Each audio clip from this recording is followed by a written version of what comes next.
All right, everybody. So we're going to get started a little bit early today. And I mean early compared to what I have up on the screen, not necessarily early, because I guess I am streaming later tonight.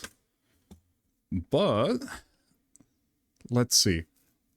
There's this thing I've been really wanting to learn for a while, and I think it's actually quite easy because there are tools just to like do it. But there's this optimization technology called topology analysis, and basically what it does is you give a computer certain boundary conditions on a part you're designing, and it tries to optimize that part. So basically removes all the material that isn't significantly contributing to whatever it is that you told it to do. And so I need a new toothbrush holder. Oh, hello. Walter, are you here to say hi to everybody? Say hello to everybody. Please stop smacking the microphone. Oh gosh, cat. I love you. Say hello, Walter. No, you just want to be held? Now that you're held, you're going to be quiet? Okay, well, I'm holding him now, so it kind of puts a damper on what we're doing. But maybe he'll be satisfied with this. He'll let me design stuff. But yeah, I need a new toothbrush holder because my sister came back. So now we have 3 people, not 2. And so we need a bigger toothbrush holder. And I 3D printed one like back when I was first starting 3D printing. But I didn't design it myself. I stole it off of a website. But I'm kind of interested in designing one for myself. And I was kind of also learning, I wanted to learn a little bit more about topology optimization. Not necessarily like learn like the theory behind it, but I wanted to like learn how to implement it. By the way, hello Pond, welcome on in. Yeah, so let me get started. 1 second. I got a new mouse, so now I have like 2 mice on my table. I keep forgetting which one goes to which computer. I can't wait to see you, engineer. Yeah, we're gonna do this. It's completely unnecessary, but I wanted to learn a new skill, so let's get to this. Hello, I am beautiful today. I forgot I had this on 1 second. There we go. Now we're an engineer at work. All right. Let us see. So I've started a new part. I'm gonna use SolidWorks because that's what I have. But I think that if you want to do, what's the other big one? Autodesk. Shoot, now that I'm put on the spot, like I totally forget what it is. Autodesk's, Fusion 360. Fusion 360, I believe, has a limited equivalent to this. Where's York? York is hidden behind microtransactions. But yeah, this should be fast, but we're gonna design a toothbrush holder using generative computer design. Let's see. The big brain moment is how to set it up. So let's see. I need some basic dimensions. So I'm going to measure the biggest toothbrush I have, and I'm going to multiply that by however many holes I need to make in this. And then I have a tube of toothpaste that I also want to hold up with this. And I'm in inch, pound, second. Okay, so I'm in inch, pound, second, so we're going to use freedom units. If you look down in the... Oh, you can't see it. No, wait, you can. Yeah, bottom right corner by my elbow, you see IPS. Those are the... down here, these are the units that we're working, and we could change it, but I'm gonna stay in inches. Actually, you know what? No, I'm gonna go into millimeters because I need to know if this millimeter gram second, because I need to know if this fits in my 3D printer. So I might as well just switch to the units that I'm using on it. Did I say faced? Yeah, I did say fast, Sam. All right, so I have my calipers. I'm gonna measure at the widest point.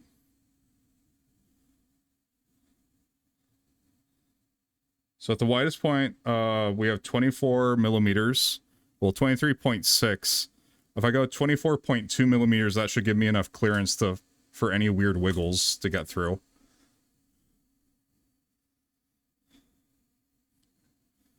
I need like a notepad, 1 second. Oh my gosh, cat. Hello, Walter. Do you want to say hi to everybody again? Yes, I love you, Walter. This is my keyboard. You can't have it. He's like, but Dad, it's our keyboard. No, no, no. Son, I'm using this. He doesn't like it when I'm designing stuff and I'm not paying attention to him, so he likes to put himself right in front of it. Let Walter use the keyboard. We'll let Walter use do the generative design. We'll let him set it up. He wants to tell us stuff.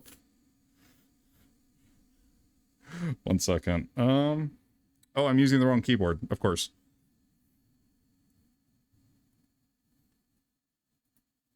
Okay, WordPad. WordPad is my friend.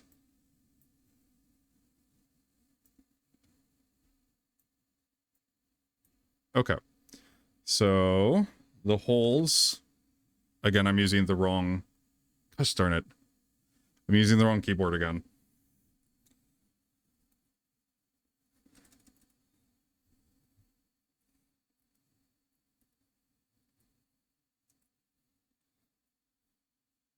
And then, let's see. Let me see the height of my last one, because they actually worked out really well. The height of my last one is 60 millimeters in height. And that should work okay. How's my night been? It's been hot. Like, it's been really hot here, but, I don't know. Like, I worked from home, and I was struggling, because I still don't have access to the programs I need. It's just hung up in a bunch of, like, bureaucratic red tape. And so they're just paying me to basically just learn at this point. Which is fine by me, for now. But I am getting kind of bored. Alright, and then, so the height... 60 millimeters. Okay. So let's design ourselves a little something something. So when you start with a design... Yeah, it is chill. I guess I paid somebody to paint part of my car for the first time. That was interesting. I painted my car myself, but I was doing it during December. So the last thing I did was my hood, and I guess some water got underneath the paint, so I didn't see it till summer, and then it like bubbled up. So I'm like, you know what?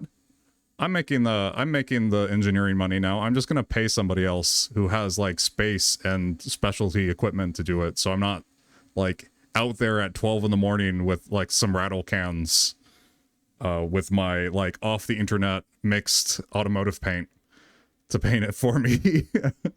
It worked out really nice. I guess the test will be if they make it. So yeah, so we're going to go front plane. I'm going to right click because that's how SolidWorks likes it.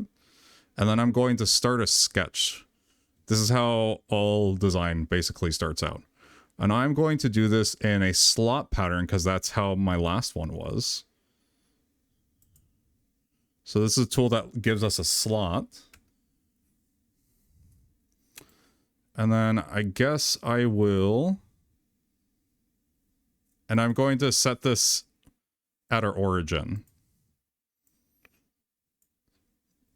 The next thing we need to do is we need to constrain this somehow. We need to give this the mathematical limits so that the program knows basically how far to draw things. So we have this thing. It's really nice in SolidWorks. In other CAD programs, you have to kind of like tell it what you want it to do. But this one, we can tell it how tall we want it to be. So we wanted it to be 60 millimeters, right? So right now I've drawn kind of the exterior of what we're doing. And let me see how wide it was too. Although I might want to go a little bit wider. Because the holes will be bigger. 56 millimeters wide. Okay. So now that we've done this, there's one other thing we could do to sort of tell this how wide it's going to be, but I would like to change it in the future. So I'm going to leave it for now. I'm going to exit the sketch. And then I'm going to go to features, and features are kind of how you make 3D objects in most CAD programs. So this is extruded, boss/base. It can be pad, anything. Basically, it's going to take this picture and it's going to make like an extrusion out of it. Like if I were doing one of those like Play-Doh toys and I like shoved Play-Doh through the hole and it came out in the shape of the hole. That's basically what we're doing. And we're going to make it about 70 millimeters. Because, what was it? It was 56 now. Let's do 60. 60 millimeters. And we have a bunch of options here. We can do it blind. We can do it mid-plane. We can, if we had more stuff, we could, to generate, we could do up to like a surface or a point on another object that we wanted to do it to. Or just going to do it for blind. You ever see that video of the lady who engineered that toy and she looks at horror at someone pushing all the pieces into the slime slot? I love that video. Which slot does this triangle piece go into? That's right, the square hole. All right, let's move this over. But yeah, no, story of my life, seriously. Okay. And now on here, we can draw on this surface now as if it were a plane, because it is a plane. If something circular like this, you have to do a little bit more setup. But if it's a flat like object like this, we can draw on it.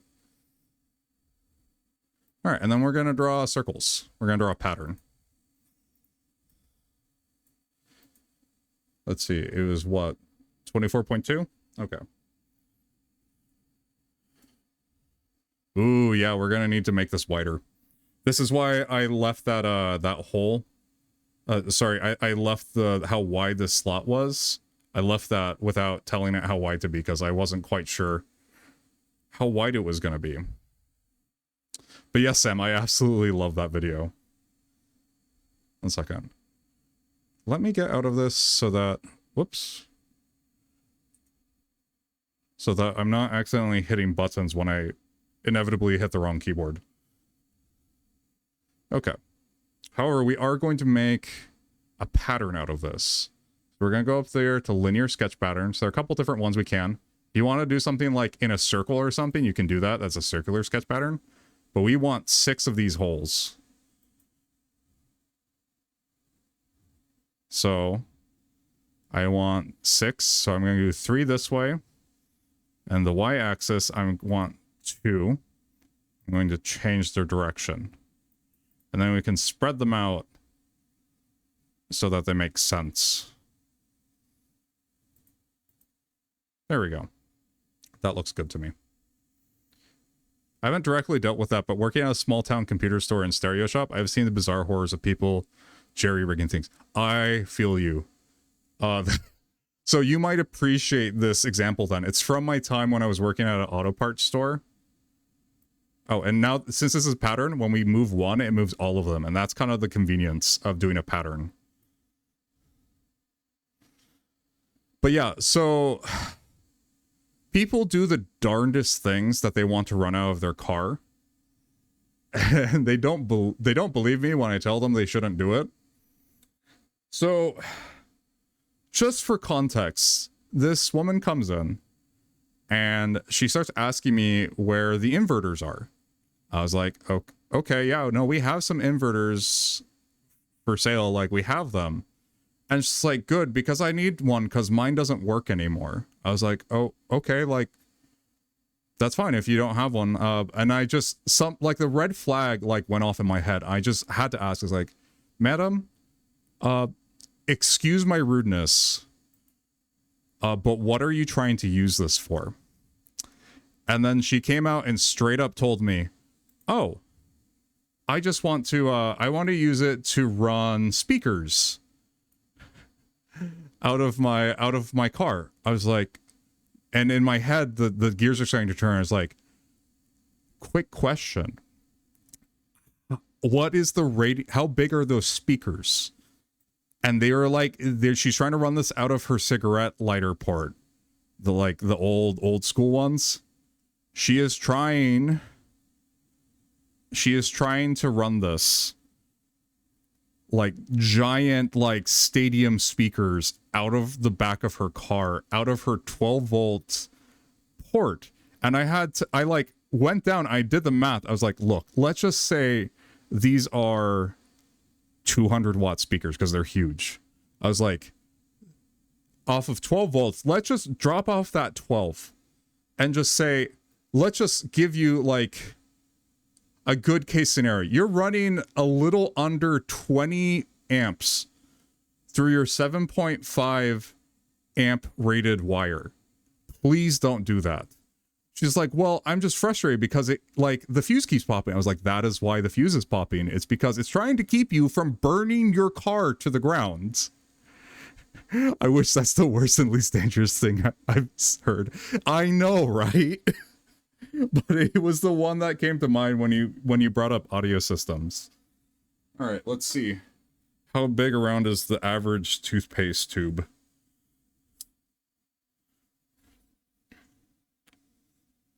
It's something around 35. Notice I'm saying something around because between my design and how things vary in real life and how things are going to vary on the 3D printer, I want to give myself at least 1 to 2 millimeters of wiggle room for soft things. I don't think it'll be a problem with the toothbrush because my toothbrush is freaking massive, and I'm the only one that uses a toothbrush that big, so I don't think we're gonna have any problems. Oh, gotta go back to this sketch. So you're gonna have to share some of the crazy stories then. You can't just leave us hanging.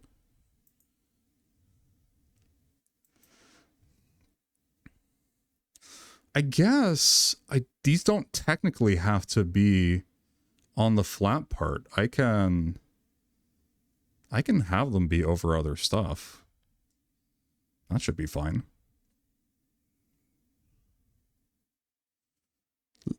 Le magie de la vie. Magic of the life. Wants a toothbrush that will do all the work for me and I don't have to hold. Didn't someone... No, it wasn't a toothbrush. It was a hair cutting machine. Isn't it, was it? It's not, it was, the channel Make Stuff Here on YouTube. He made like a hair cutting robot and it was terrifying. He's a much more talented engineer than I am when it comes to like mechanical stuff. Let's see. Shoot, what was that measurement? See, this is why you write things down. 35, okay, got it. I say as I proceed to not write it down.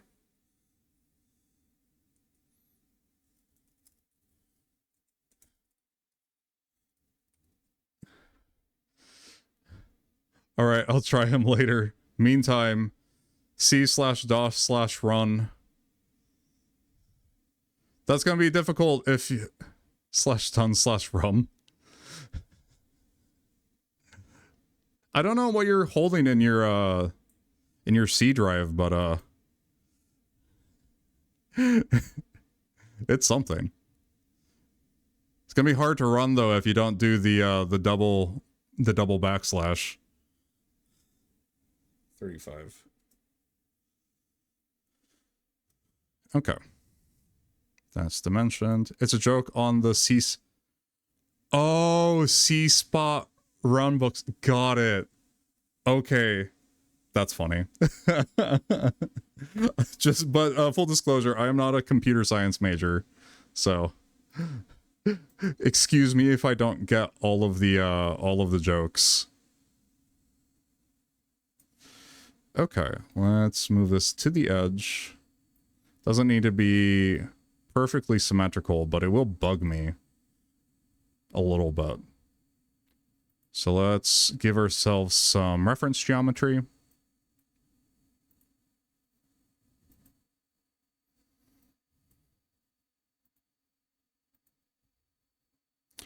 It was either that or Rickroll the room. I don't think I have the Rickroll redeem up on the sound alerts.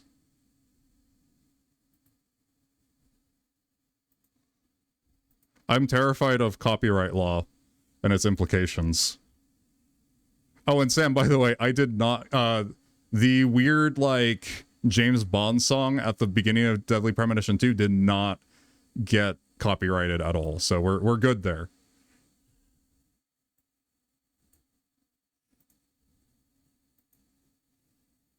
I think this is already midpointed, so we're good. And this is, oh, it looks like this is also midpointed.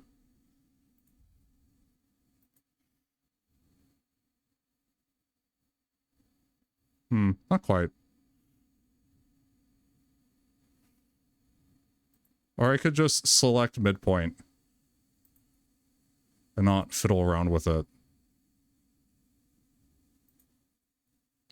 We'll delete that. We don't need it anymore. And then let's move this over a little bit. Never gonna give you up, never gonna let you down, never gonna man around and desert you. Sorry, I had to sing that one. Oh, I got that battery to charge just a little bit, long enough to turn the VTR on for like 30 seconds. Can you remind me what the battery was for again? Oh, yeah, it was for your camcorder, right? Yeah, you'd be able to get like a little bit of a charge, but it's... So how batteries work is as they degrade, you'll get like buildup on the anode and cathodes over time, and that makes it harder for the battery to generate electricity. So so what happens is as a battery ages, the amount of energy it can carry or like generate reduces. And then also its ability to like push electricity out to like make current push it also reduces. I think I can move this. No. I think if I make this sketch visible, SolidWorks lets me fiddle with it.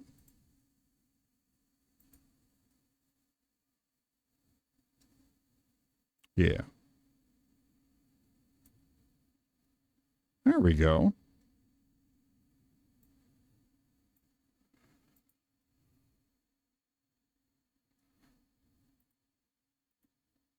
I didn't realize the first Handycam. I didn't realize it was the first one until I looked it up. Oh, interesting. Oh, 1 second. Control Z that. Boop. Oh, let's... Okay, that's not what I thought I was trying to do, but okay.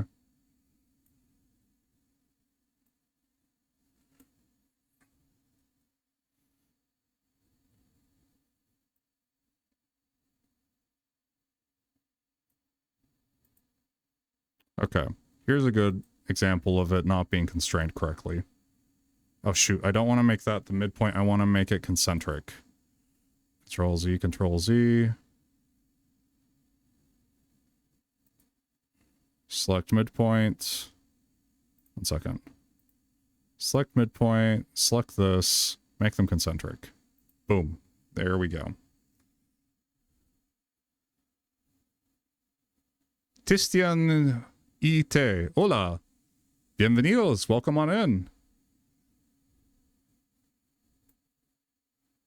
1 second. I'm gonna speak a little bit in Spanish, so hold tight with me. Bienvenidos, Tistian. Yo me llamo Exer. Y yo soy ingeniero de aeroespacial de tiempo completo. Y también yo hago videos así en mi tiempo libre. Entonces, bienvenidos. Puedes estar aquí. Puedes hablar en español o en inglés. Pero generalmente yo hablo más en inglés. So yeah, so I was just welcoming him on in. Tistian, and just kind of like describing myself a little bit. All right, let's see. I think this will be good. Qué interesante, vale. No te preocupes. Entiendo un poco de inglés. Okay, welcome on in. Oh, thank you, Tistian, for the follow. Gracias, Tistian, por seguirme. Okay. So now what we're going to do with this So we're also going to make it do stuff, but we're gonna go up to body. Oh, no, it's not gonna want that. Okay, no, it does want that. And what that does is that just evenly brings it down like this. Actually, scrub that. I want it to make small holes. Don't worry about that. That's curious. So let's go. Yeah, thank you, thank you. Let's see. I'm trying to think about how best to go about this. So what I probably can do, instead of doing a solid, let's try this again. But this time we're going to use the sketch as like the interior. So I'm going to do something called a thin feature. And what that does, that lets me use the circle as the inside or the outside of my shape. And then I can tell it how large I want that to be. So let's make it 2 millimeters for now. Yeah, I think that'll be good. We'll do that. Turn it around. Up to body. Select the body we want it to extrude up to. And then I should probably add a second direction. So this is where like a second direction would be useful. There are a couple different ways to do this. We can do a second direction for the extrusion, or we could, an equally valid way would be to offset this by like a millimeter. So I could say like, hey, offset by second direction 1 millimeter. That does this, but we could just as likely, instead of doing the second direction, we could offset this by like, yeah, we could offset this by a millimeter, and that achieves the same thing.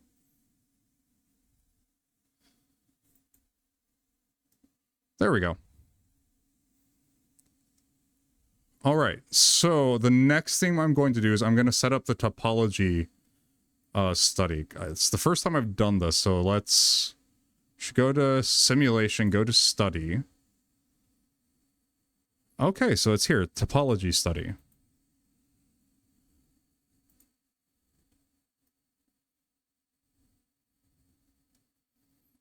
Topology study.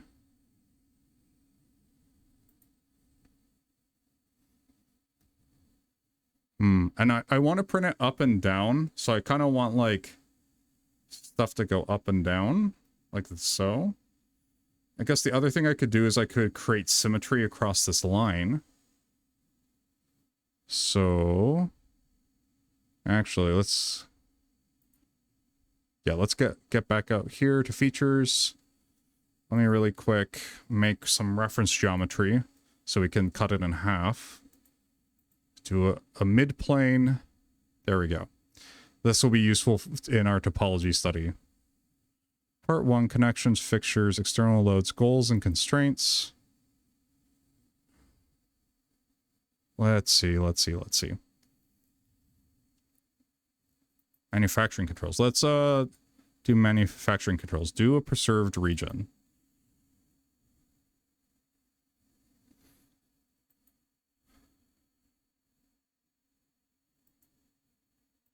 Okay, so I'm going to preserve all of these. I want these to be here.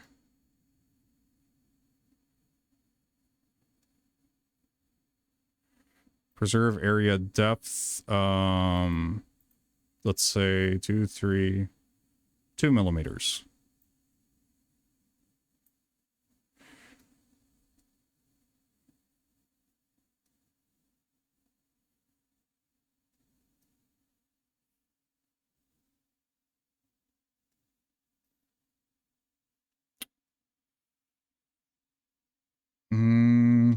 I just realized I need to cut out holes here. I think. But let's see. Yeah, I'm gonna cut out... No, let's just let it do something, and then if it doesn't work, then we'll go back. Goals and constraints. We want best stiffness to weight ratio.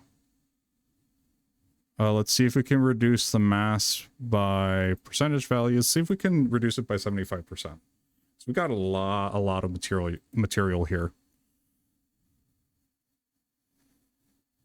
Okay. So that should do it, I think. I think we need to go back to simulation.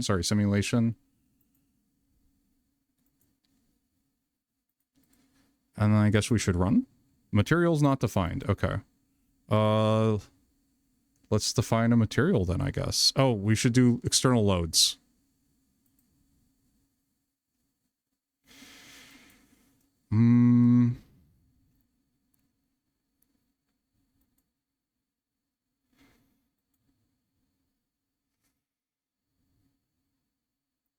Force.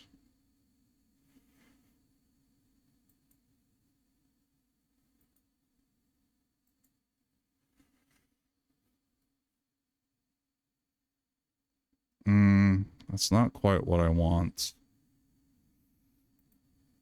Yeah, so I am going to go back really quick. Features, extrude boss base. And then I'm going to convert entities, features, extrude boss, thin feature, 2 millimeters should be good. Let's swap the direction so it's the line is the exterior. And then let's just raise it by 1 millimeter. Okay. We'll go back to external loads, do a force. Let's just say I'm going to put newtons. Shoot, now I have to do conversions in my head.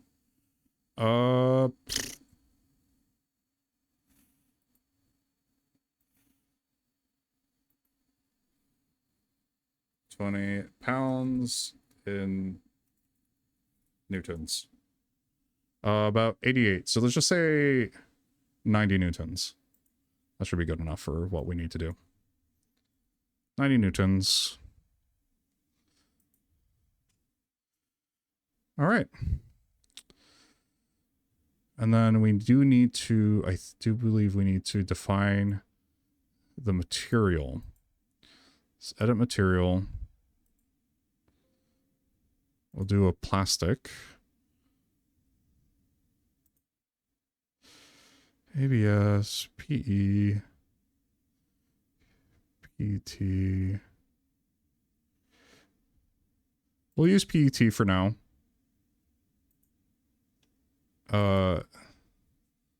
It won't be, yeah, it won't be exactly what we want, but it just gives it numbers to start what it wants to do.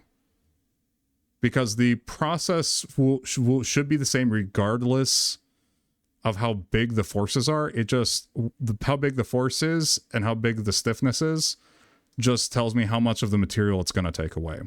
So I can always fiddle with those numbers even if it's not the correct material. I just want one that's somewhat in the ballpark of what I'm shooting for. All right. And then I need to run a mesh. Create mesh. Yeah. Okay, let's... It should be simple enough. It shouldn't break with this.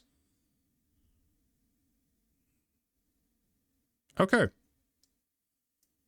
That's not a... We can do better than that. Let's try a better mesh. Although, I somewhat am scared of what it's going to do. Edit definition. Mesh, settings, continuous, boundary options, mesh. Let's try creating a mesh again. We'll do fine. So basically, the finer the mesh, the more accurate to real life it is. So what we're doing is we're basically breaking this into a bunch of little cells, and we basically, instead of like break it into a million, we break it into like a couple blocks, and that's easier for a computer to handle. This is terrible mesh, but it's fast, so that'll be good. Usually, if you want any accuracy, you want the mesh to be so tiny, like you can't even see it on these. But it's a trade-off to how tiny you want to make the mesh cells, and also the shape of the mesh cells is important. But we don't really care about that right now because we just want to run our study. Run. Material's not defined. I defined a material though. But I defined a material. Did it not save? I did define a material. Part 1. Oh, maybe update. Oh, okay, there we go. I had to update it. No loads or boundary conditions. But I did. I put loads here. Oh, maybe I should make this, I should make this fixed. Connection fixtures. Fixed geometry.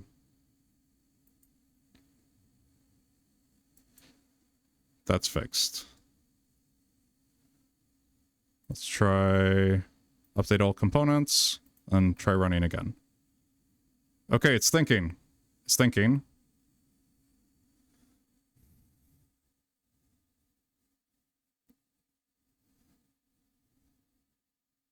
Let's see what it comes up with. I'm actually kind of interested to see what it does. Allow access.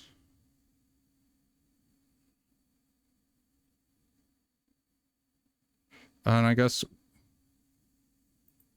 it's not letting me see the convergence or graphs, so we'll see if this just totally breaks the machine.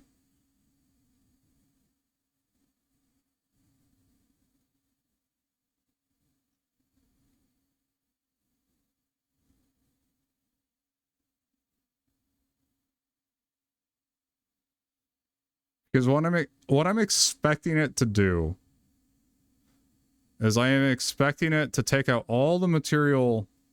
Oh, okay, so it is solving. Awesome. So it's solving. I'm expecting it to take all the material out from the middle because we've put our load around the outside and have like these tree-like things only on the outside, and then it's gonna like have a little bit here to like preserve the shape of the holes, but not much. That's what I'm expecting, but who knows? Like, the whole point of this is to come up with stuff that you haven't like seen before, so let's see it in action.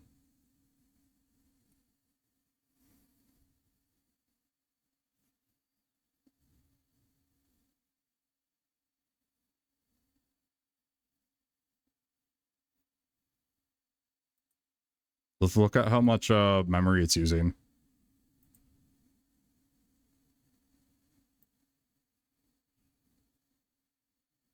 I'm actually surprised. It is not using a lot.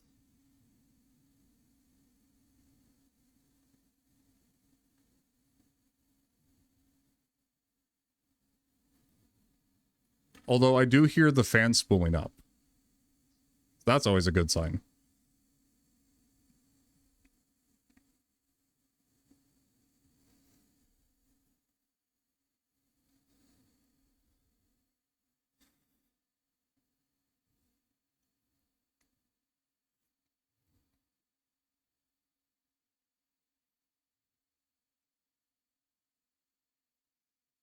All right, so this actually might take a while.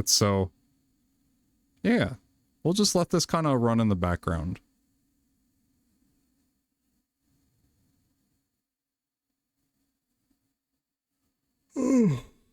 So I'm going to take a quick break and I'm going to go grab some water. So I'll let you guys like stare at this for a while.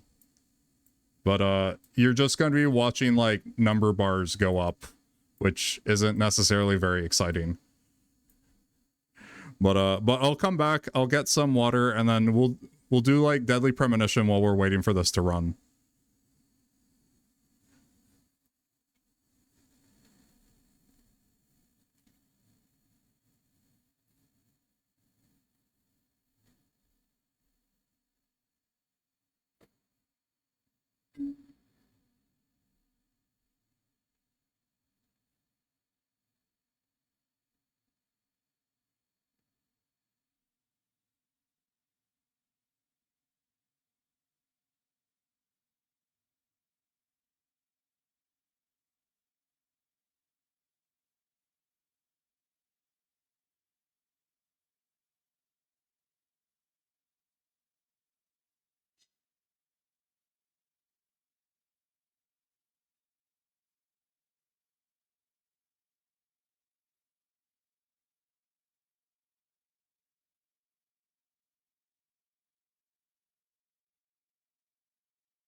All right, I am back. Let's get everything sorted on the computer end.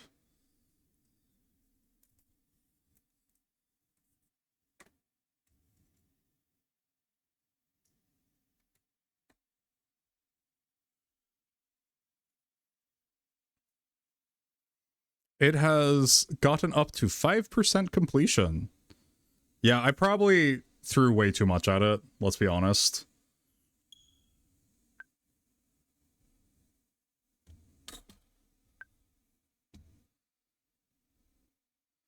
Ooh, 1 second. I am not hearing audio.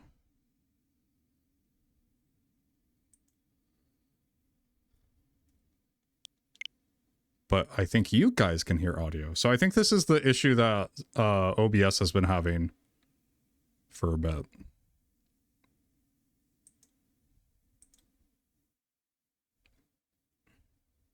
It usually fix itself when I reset the monitor on the graphics, on the capture card.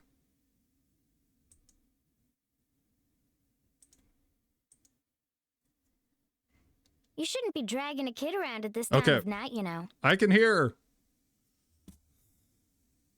Oh, and let me update my my stream category.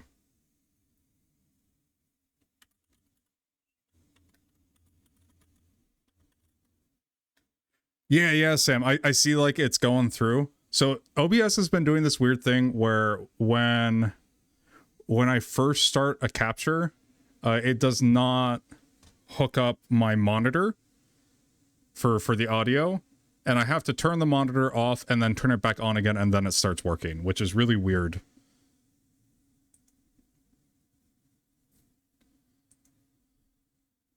Okay. All right. So we're right where we left off last time. Shouldn't be dragging kid around at this time of night, you know. If you say so. I'll walk you home then. Oh my gosh. You know what I think I did? I think I left the game running. 1 second. Wait. Thanks. I can walk home on my own. Stop treating me like a kid. They say red shadows wander around here at night. So be careful. Wait, are there people on this? When I played this game, there were not people that would run around on the streets. Red That's shadows? new. Yeah. Red shadows come out and attack. Why do they attack? So they Okay, 1 second. I'm gonna run through this, and then I'm going to reload, because the diner will be closed now. Zach, did you hear that? Okay. I don't think the red shadows are going to show up.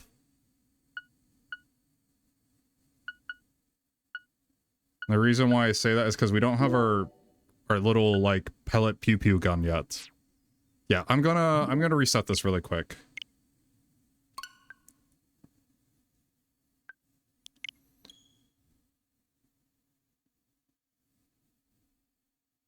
Yeah, so I must have just left it running last time.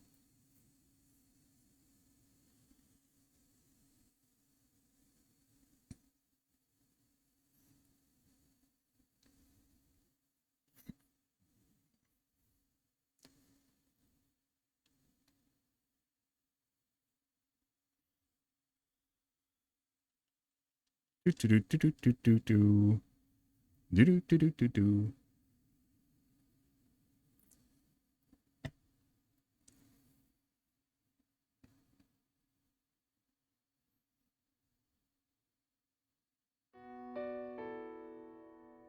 Load game. Oh gosh, it did so many autosaves.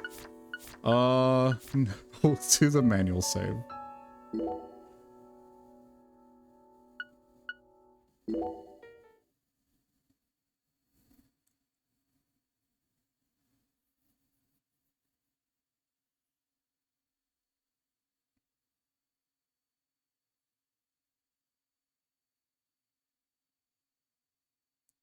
All right, I'm excited to get back into this. I had the biggest smile on my face last time when we were playing this.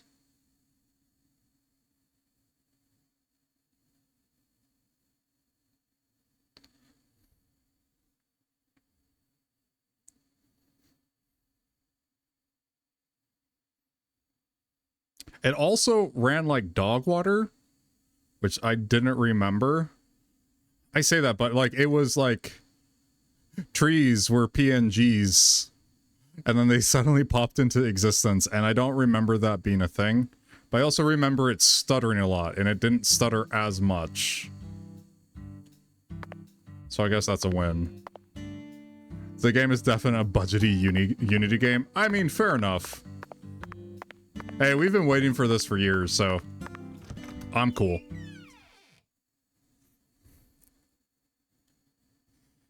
You don't get a sweary game for its spectacular performance,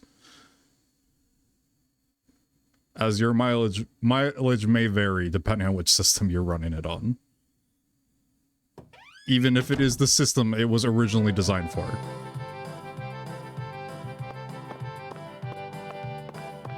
Oh, I remember this.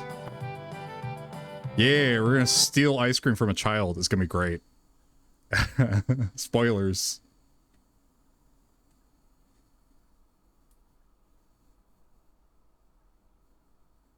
The audio is just gone.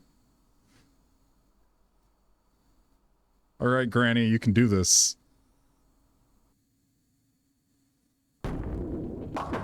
10 maidens, Zach. Let's topple their hourglass figures and complete this oracle once and for all. Oh my lord. I don't believe I've seen you around here before. Hello, Alexis. Sorry, honey, but you can't smoke in here. Since you're with Patricia, I'm guessing you're some friend of Melvin's. He's Agent York from the FBI. This is Alexis, the owner of this restaurant. I'm helping out Agent York in his investigation. We signed a contract.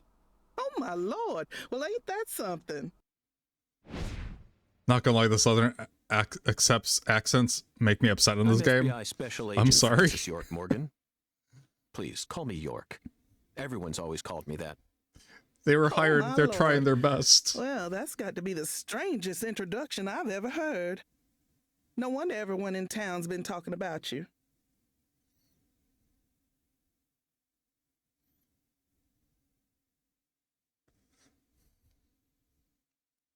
I want a chocolate sundae, but no cherries. I want 2 wafers instead. Don't put too many Rice Krispies on it. Oh, but don't scrimp on the chocolate syrup either. We are ready to destroy Oh, my this child. lord. And what'll it be for you, honey? Coffee. Alexis, are these photos of the He town? just ignores Oh, her. you like my pictures? My hobby's collecting snapshots of what our town used to be like. So whenever someone gives me an old picture, I just put it up here on display. Our world these days feels a bit cold to me, you know? Just thought it'd be nice to help folks remember what it was like in the good old days. Zach, did you hear that? The good old days. Even in a remote town that's already far behind the times, there are still people who yearn for the past. Oh, She York, told you're me such what was an going on, a-hole. you know. What? Lise, you don't need to try and hide it from me, honey. Last time she came here, she told me all about it. Some odd fella was following her around, stalking her like. What kind of fellow? She said he had a really tall shadow, How tall? as tall as an oak tree. Did that ring any bells for you? Sadly, it didn't. I know just about everyone in this here town, but I ain't never seen a man who stands that tall. Maybe it really was an oak tree, and she just mistook it for someone. Maybe he was wearing a really big Sometimes hat. the silhouettes of them trees, with lots of Spanish moss hanging down, make me feel a little funny, too. I don't think so, Alexis. Lise said the shadow was following her, correct? I remember there's That means another she must have been character stalked by a man as tall as an oak tree. that hangs out in If she this. had only mistaken an oak tree for a person, she wouldn't have described it that way. She might have said, It felt like a crowd of people was staring at me. yes, exactly. She certainly wouldn't have talked about being followed by someone. Thank you, Patty.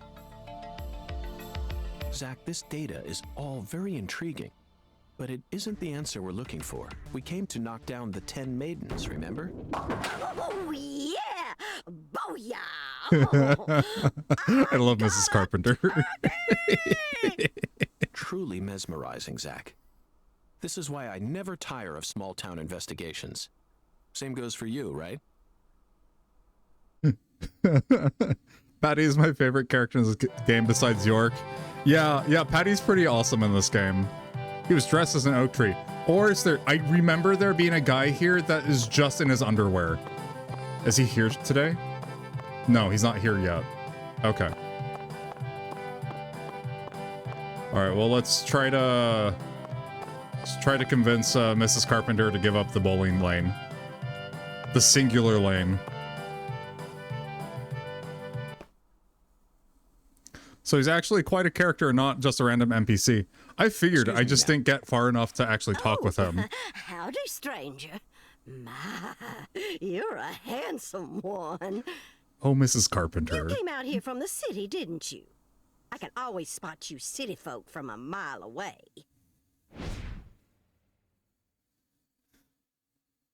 I'm FBI Special Agent Francis York Morgan. Would you mind calling me York, ma'am? Oh, so you are from the FBI. I thought as much. So sophisticated. Oh my. Well, my horoscope in the paper today told me I'd be meeting someone new. And those horoscopes never miss. They're the real deal. Well, one even predicted when I'd bowl my first perfect game. Oh, no. Oh, could you stand a bit closer to me? Excuse me? Ooh, that was a close one. If you move any further that way, you'll cast a shadow over the lane. Well, the sheriff did that once, and something horrible happened. The next time I bowled, I got a gutter ball. That is truly Time in 12 horrible. years, I was mortified. And I am going to make sure nothing like that ever happens again. In our world, some routines lead to good things, while others only lead to the bad. So, you mustn't ever cast a shadow over the lane. Is that understood? It's her routine, Zach. Understand? Just like us and coffee. It's her Incidentally, sanctuary. ma'am, would you mind letting me use this lane too? I'm investigating the Lise Clarkson murder case. And I need to topple 10 maidens, no matter what it takes. No, absolutely not. Not even the FBI can take my lane from me. I haven't given it up once ever since my husband passed away over a decade ago. I'll never break my promise to him. But Now, if you'll excuse me. See, Miss Carpenter has her priorities. She knows them and she's sticking to them. I respect that. I forgot how weird this was.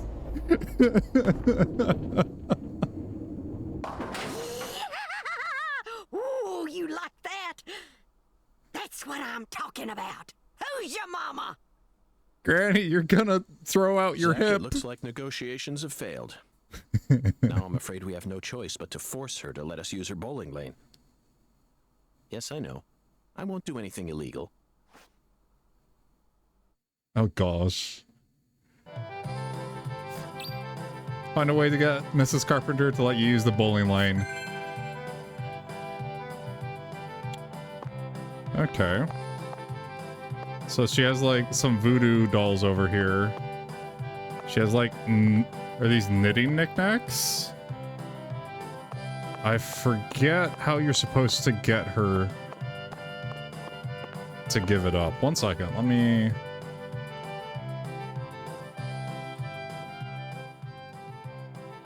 One second, this music's kind of loud. I was peeking out the limiter.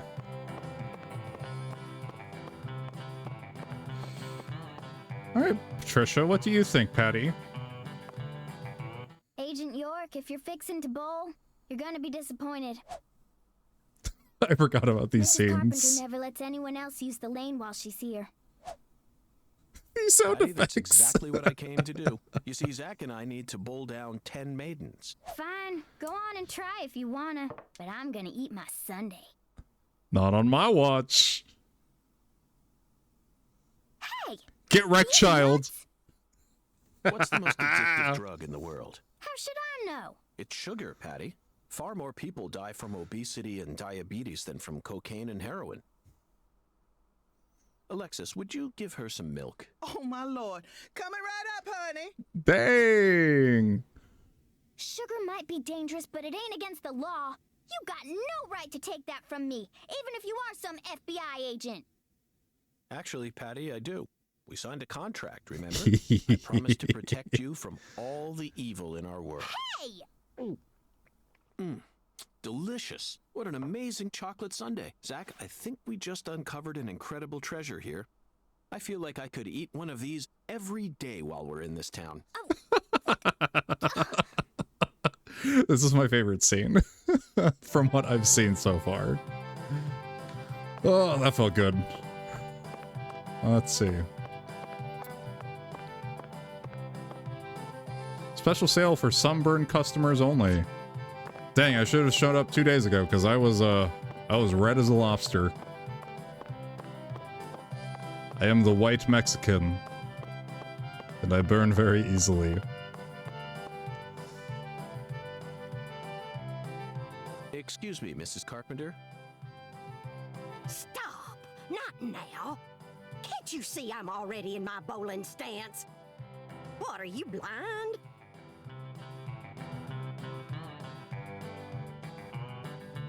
You know, if Swery throws in that stance is a red tree stance, I'm going to be very angry. Holy mother of bowling balls, let me pick up this split. Holy mother of bowling balls, let me pick up this split.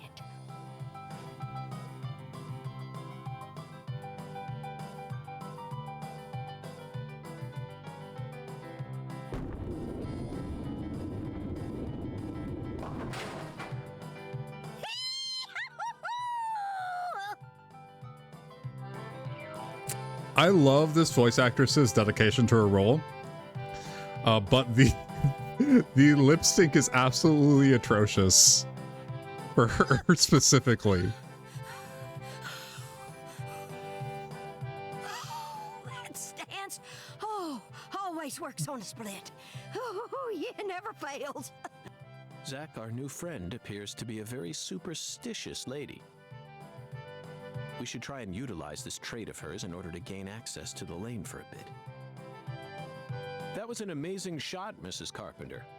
In fact, it may have been the most amazing shot I've ever seen.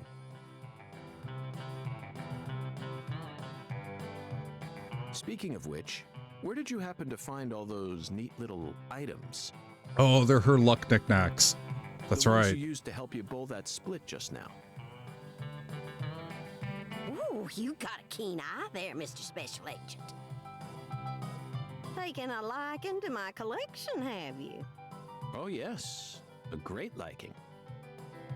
I buy all my charms and power stones from Erzuli Frida. Erzuli Frida. Yes, it's a mystical establishment run by the Mirror. The mirror. If you're interested, I can mark it on your map for you.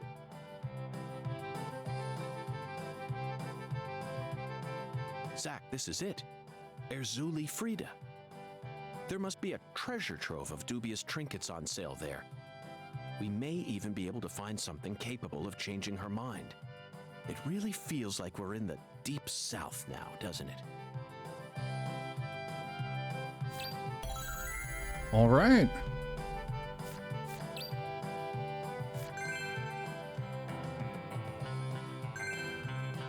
Zuli, is that the person that runs like the voodoo shop?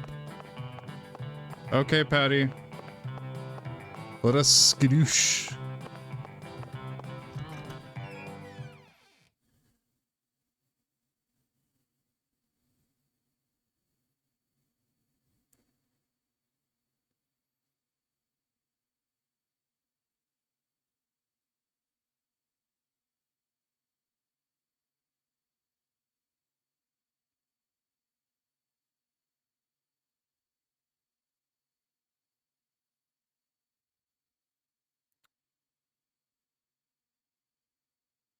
You know, in this day and age, I thought we had moved past long loading screens, but I guess that's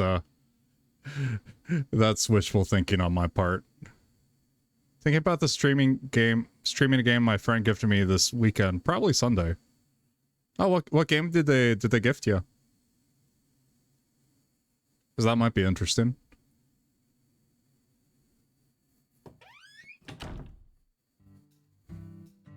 thought you came here to bowl. Yes, I did. Then why are you leaving? Gave up on trying to convince Mrs. Carpenter to let you play? No, Patty, neither Zach nor I have given up on anything.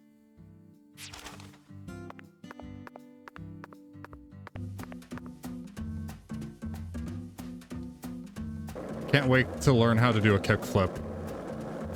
You sled a scientist through the Arctic? Oh, I think I've seen this one. I forget its title, but it's like it's a PSX style game. I think I've seen that one before.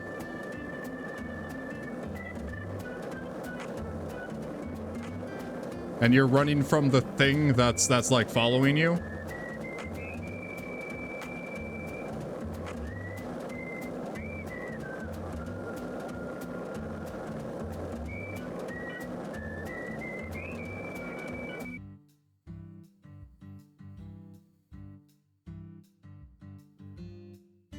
A voodoo shop.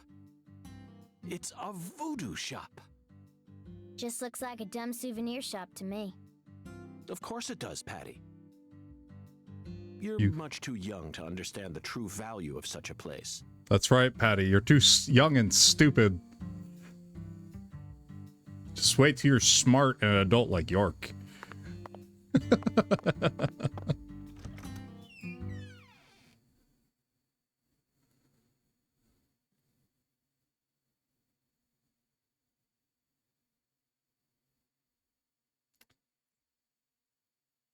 Oh, that witch gave chase. It's a low poly horror game. Sorry, I missed your first chat message. Yeah, I've heard of that one. That one looks like a lot of fun. This is all kid stuff. Is it still in early alpha or is it officially released now? It's just a bunch of charms. I'm allowed to watch TV and go on the internet, but I ain't allowed in here?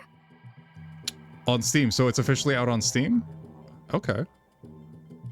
My daddy makes no sense sometimes.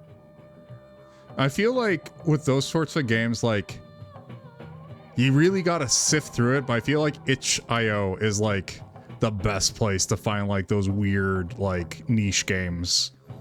But I'm also terrified to run a lot of stuff from itch.io on my computer. You agree, right, Agent York? This is all just kid stuff. I guess I should be terrified of a bunch of weird stuff on Steam too, but Look at this, Zach. because their quality Mysticism of the isn't. Deep South gathered up into one quaint little shop. Their like quality filter isn't completely there, but at least they have one, you know? This is 100 times more exciting than the FBI evidence vault. It's a vast treasure chest.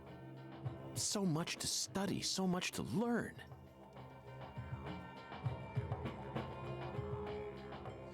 You know, Patty, your locket is looking pretty sus right now.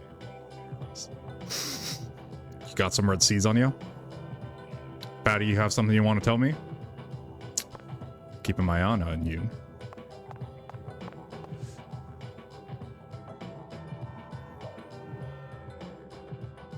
What's up, my man?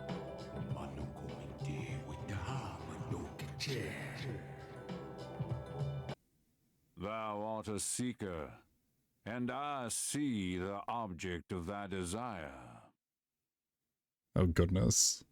That music cut.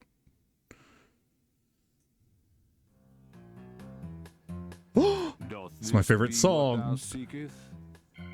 He's majestic. The mirror. I could sell it to thee now, and only now. Surely fortune shall not bless thee with another chance. You drive a hard bargain. Purchase this, and know that thy wishes shall be granted.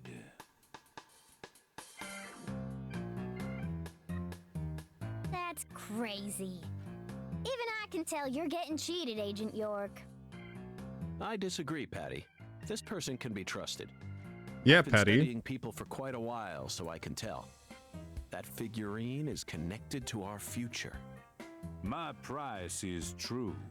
What say thee? That's right, Patty. Your tiny little underdeveloped brain just can't wrap itself around how important this is. Don't worry, you'll get there with time. $30. You know what? I can't judge because I would actually buy something like this for $30.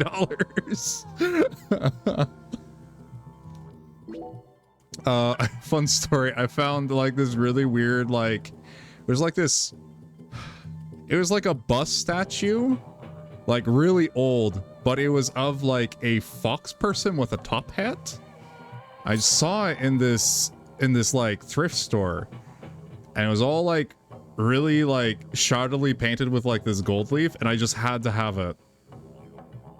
I just had to buy it. I didn't want to like keep it. I just wanted to like have the satisfaction of obtaining it. And then I like dropped it off at my parents' house on the front porch. They called me. They just knew it was me somehow. I like Patty being the straight man trope. It is pretty good. She's like a built-in straight man, and it's. I'll buy it. I like it. They have a good dynamic. Thou art a man of refined taste. I see you're a man of culture as well. I am loath to part with it, but 'twould be a fool's errand to keep it from such a keen-eyed soul. What's wrong with you? No normal person would ever buy a piece of junk like that. Not even at a garage sale. Marvelous, isn't it, Zach? What a treasure. I can't wait to use it. Use it? Where? How? Isn't it obvious, Patty? I'm going to put it in front of Mrs. Carpenter's house. Yeah, oh yeah, that's right. We scare her into her house. I forgot about that. In front of her house? Yes. I'm sure this figurine will stop her right in her tracks. I forgot about that. And that'll give us a chance to finally topple the 10 maidens. Are you serious? Of course I am. And so is Zach. Aren't you? I'm seriously wondering if I should quit helping you out with this.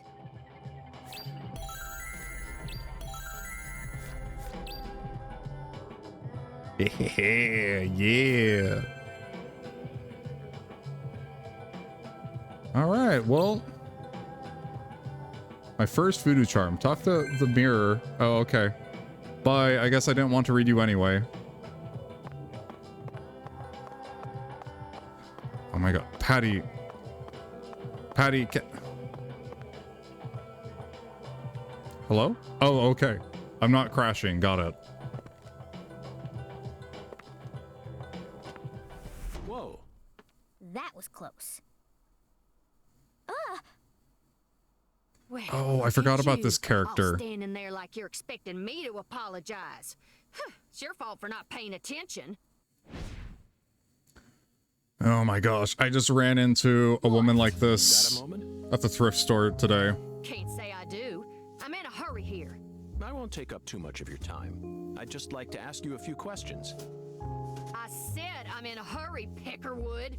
Now get out of my way. Rude.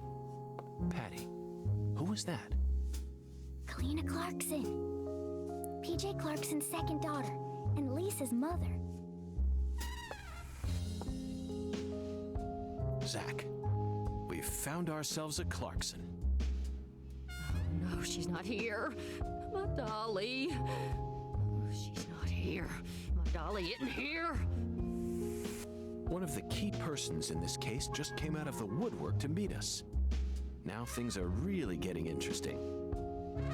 Isn't that right, Zach?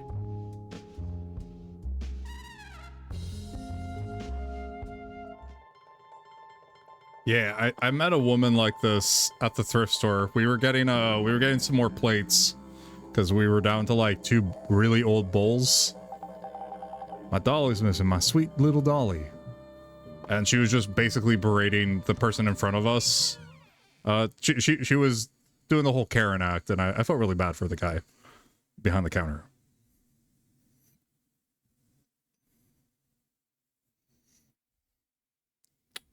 Oh, what do we have here? Looky, looky. Whoa. Interesting. Or not as interesting as I thought it would be. So the simulation finished. Unfortunately, it is quite boring.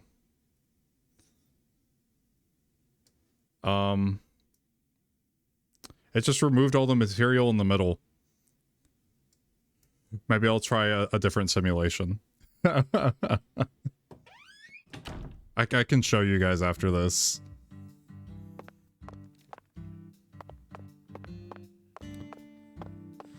Alright, so I guess it doesn't do us much good to go in front of Mrs. Shoot, I forget her name. From that grandma's house. Let us head out to where the body is.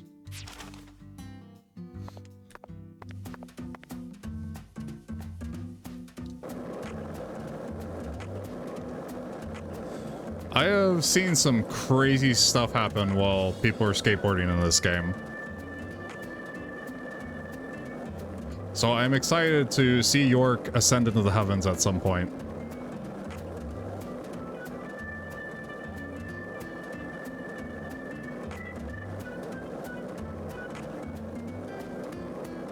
Hello, PNG trees. Goodbye, Mr. Tree.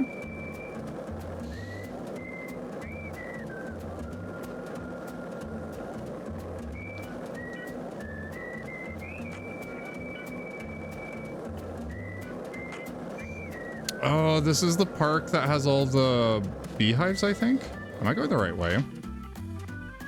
I am not going the right way at all. Where the heck? Alexis's house? Mrs. Carpenter's house. Oh my gosh, where the heck was my compass leading me?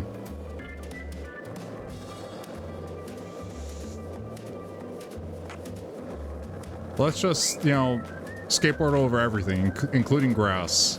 I like that. Be a general menace to society.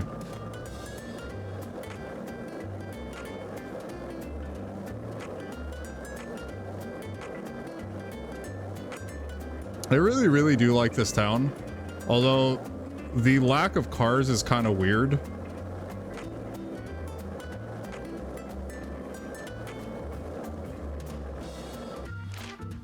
Let's see. Set a marker.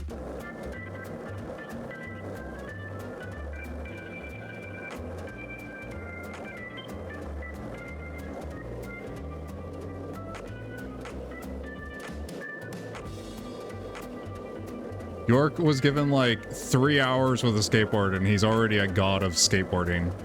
Skate everywhere.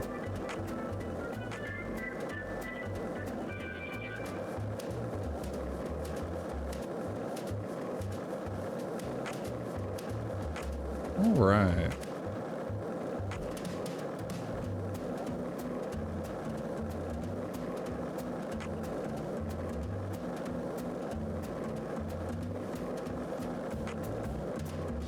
Oh, here it is. It's a storage facility. Oh, that person just... Oh, goodbye. They phased into existence as fast as they phased in, they phased out.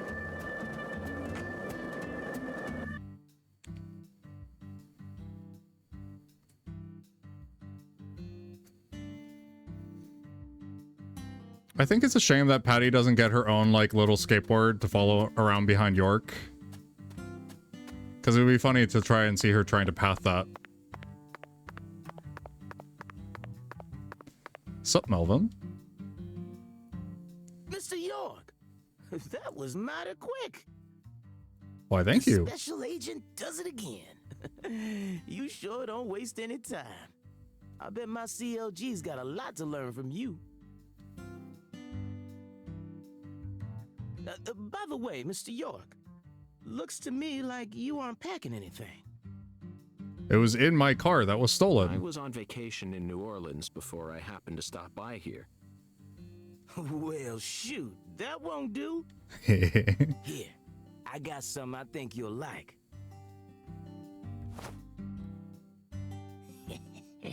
I call him Mr. Alligator. Badass, ain't he? Oh my gosh, Melvin's voice actor had so much fun with this role. It's a tranquilizer gun for the gators.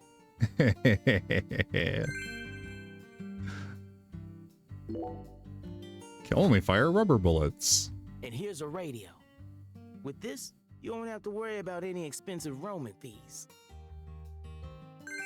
Oh my gosh, that's right. Roaming fees used to be a big thing.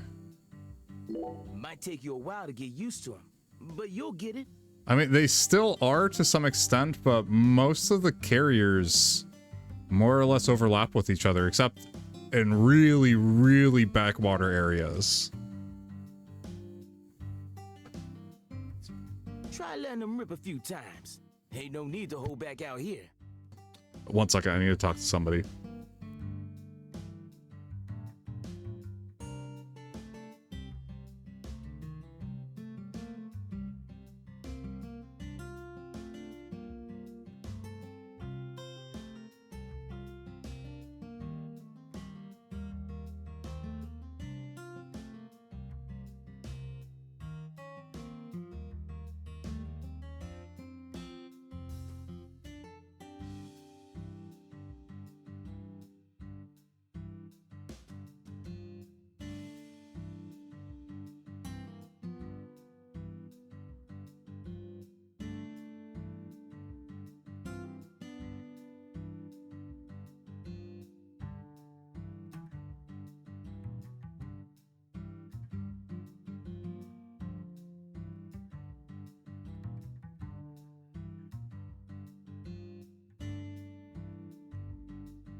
Okay, now we're back. Sorry, I realized I was talking into a dead mic.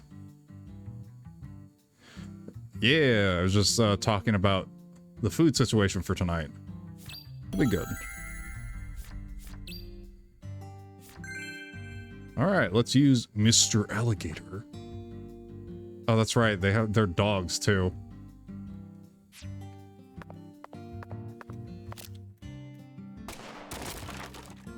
Oh, that lag. Why did he decide to make those physics objects? Swery, what was your vision? Now this is an intriguing weapon.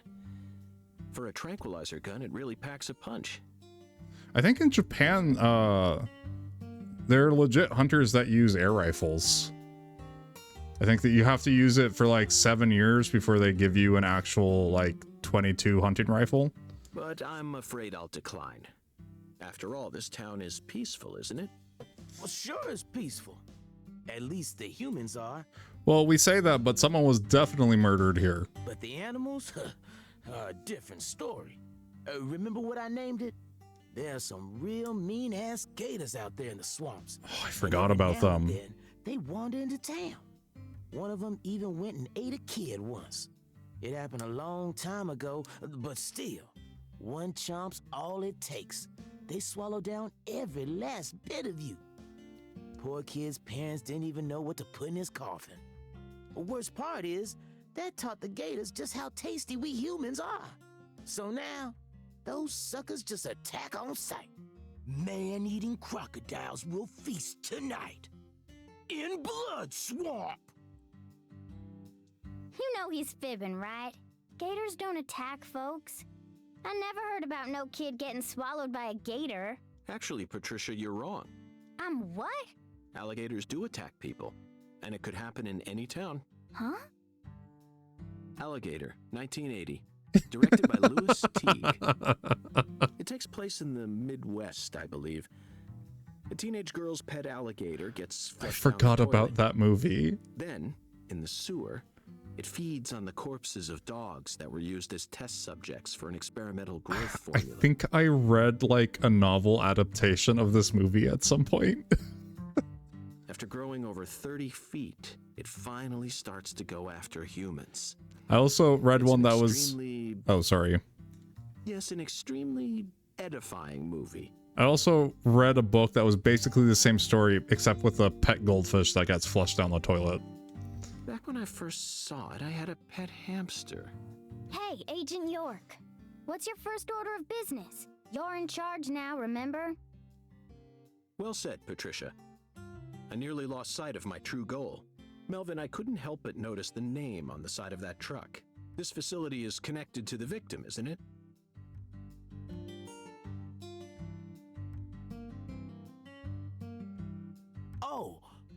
Oh, right. Yeah. I reckon I better start from there.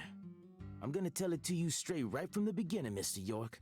As you guessed, this warehouse is run by the Clarksons. The victim's father, Danny Clarkson, is the one who manages the whole place. Okay, but why did he choose to store her body in his own warehouse, right?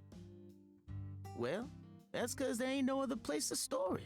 Our town has a clinic inside a church, but no morgue. Whenever someone kicks the bucket, we just bury him in the graveyard right outside of town. But not this time. We got a murder on our hands this time. We need to give Lisa's body an autopsy and keep it stored, right? So we had no choice but to rent out a corner of this warehouse. I see. So that's what led to the ingenious choice to store the victim's body in a facility that her family owns. Wait a second. Oh, this is messed up. He just said we are renting, meaning like the sheriff's office is renting a space to store the body of the granddaughter, meaning that the family of the victim, the bereaved, are profiting off of storing her body. Holy crap, they loopholed that one pretty good there. Dang. Anywho, this is where the real story begins. Truth is, a few days before you got here, Lisa's body went missing. Missing? Yeah. All of a sudden, poof. Did you leave the warehouse unlocked? I most certainly did not. I locked the whole place up and made sure no one could get inside. No one stole the original key, and I couldn't find any fingerprints at the scene. So, in other words, this is a locked room mystery. The body of a beautiful young girl walks at mid... Hey! all right, CLG. Reckon I should have told you about this earlier when you first said you wanted to come here. It just didn't seem like the time or place as I remember. Anywho, how about we call it a day and head back to my office? You can go through all the files there. No, thank you. I'm This gonna be is what I really came to sad if investigate. Melvin is further involved in this case, because I know a little bit about his backstory with his late wife.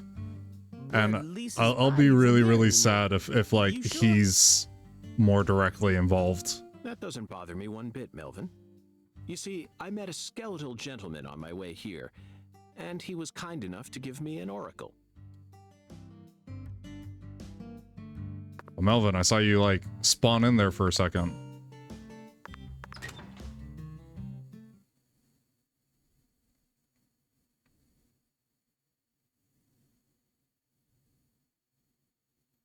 Oh, before actually, while we're waiting for this load, I'm not happy with this study, so I'm gonna make another one.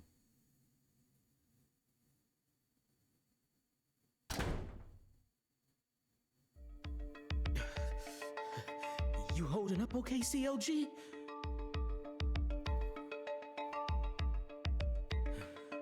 Sure you don't want to wait outside? Ooh, I'll be fine, Daddy. Just make sure you don't take your eyes off of him. He's so selfish and inconsiderate. I'm still not convinced he's actually a real FBI agent. Look, he's talking to himself again. Man, this is big brain crime solving. This is the ambiguous zero. The deep freeze. Yeah. Let's hurry up and find that flying serpent, shall we? I forgot, wasn't the flying serpent like a windsock or something? I forget. I like this music though, it's pretty good. Oh, that's our toolbox. Cool. Oh, there's stuff in our toolbox. Cool. How many cigarettes do we have on us?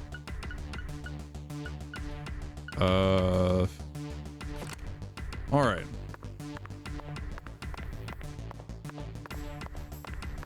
I forgot how much of a banger this song was. Hey, Mr. York, you sure you want to keep investigating this place even though we know the body ain't here? Oh, never mind. It's not a tree on her pendant. It's a firefly. I just realized the Clarkson symbol is also a firefly, so that's going to be important. The little gentleman gave me an oracle, remember? It's Skella what? Ooh, he's just joking, Daddy. You can't take him seriously. Child, when has York ever lied to you? Huh? Well, was that really a joke, Mr. York? Well, I'll be. I see you've been hiding some real charm into that whole FBI routine. Sorry, Melvin, but I'm dead serious.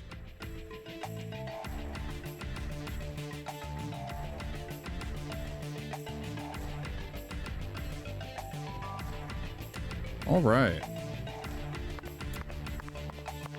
I forget if there's anything back here. Visions. You can use visions to acquire important hints that will help you proceed through the game. Hold L. Using vision will deplete your concentration, so be careful about using it too much.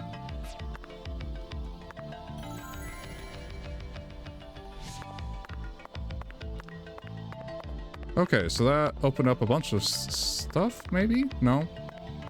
This stuff was all here before. Okay. Let us throw down a save really quick.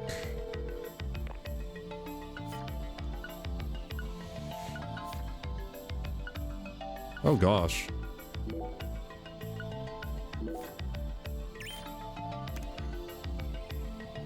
Okay.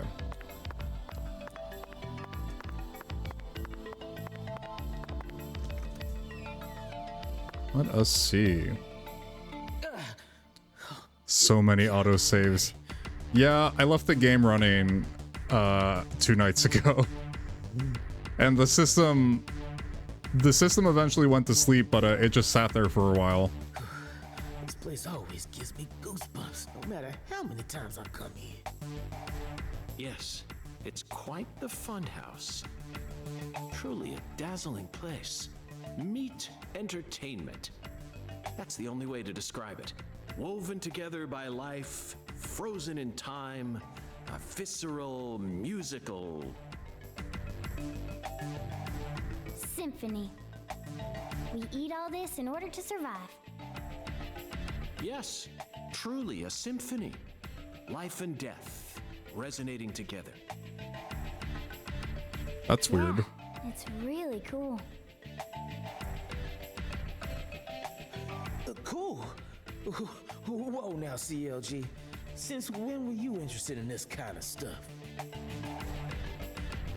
What are you so surprised for, Daddy? I'm more mature than you are. That's I've seen true. way more realistic corpses on CSI, you know. Oh, man. At first, Zach, I was shocked by the notion of storing a victim's body alongside food.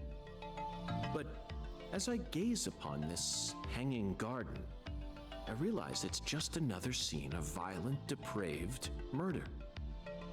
Yes, all we need to do is change our point of view, and things will expose themselves in utterly new ways. Yes, Patty, come see the dead body. Look, Patty, let's look at all of them.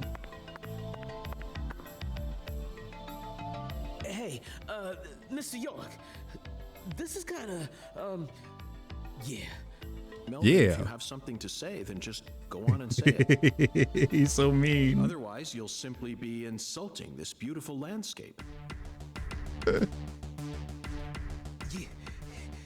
You think this is beautiful? Oh, yes. It's the abnormal world that supports our normal lives. I think that's wonderful, don't you? Besides, look. Patricia seems to be handling this a lot better than you are. Well, you see, I ain't too good with this grotesque stuff.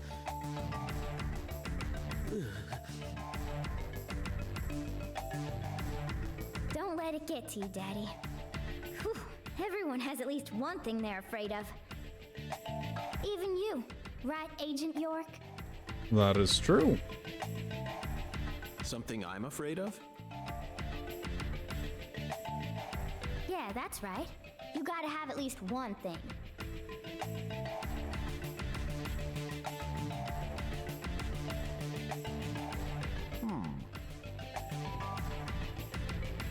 Like clowns. Clowns are so funny. How could anyone be scared of them? Zombies. Love them. A bucket full of worms. I could squeeze them with my bare hands. York's Sound being of weird. Screeching glass. Doesn't bother me. Then... They cling to your skin like putrid leeches, robbing you of much more than your vitality. The wet socks. Oh, gross. Melvin, you're a genius. My feet felt that. My feet smelled that too. Oh gosh, that's why okay, this is weird. I don't actually wear cotton socks that often. I wear almost exclusively wool socks.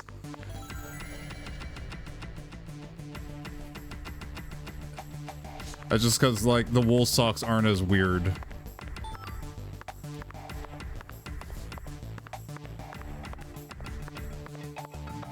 Okay. So I was actually secretly in the background, I was running some more tests. I'm trying to run another topology study so that maybe we can get a little bit more interesting of a shape.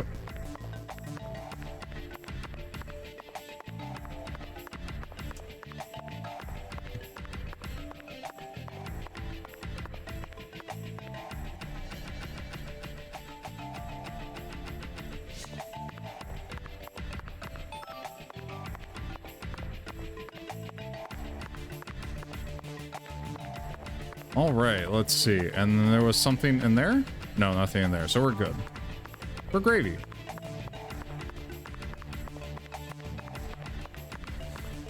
Yeah, no, I really love the dialogue in this game. It really is like the next step in Deadly Premonition dialogue. Personal question. In the hotel parking lot when I first met you, the picture you had on your dashboard happened to catch my eye. Oh, whoops. Oh, her? Yeah, that's my lady, all right. Candy. Her name's Candy. The prettiest girl in town, which makes me the happiest boy. A shooting star landed in a rural town, right on top of a man who now has a meteor struck hard. You always keep her photo with you? You bet I do. The truth is, Candy's a little sick right now. She can't even leave the house no more. So I always keep her photograph with me. Kinda feels like we're always together, you know? I see. You care for your wife a great deal. But this means that... Yeah, that's right. My mama had me before she married Daddy. But it don't matter. He's still my real daddy to me. Oh, thank you, CLG. Stepdad.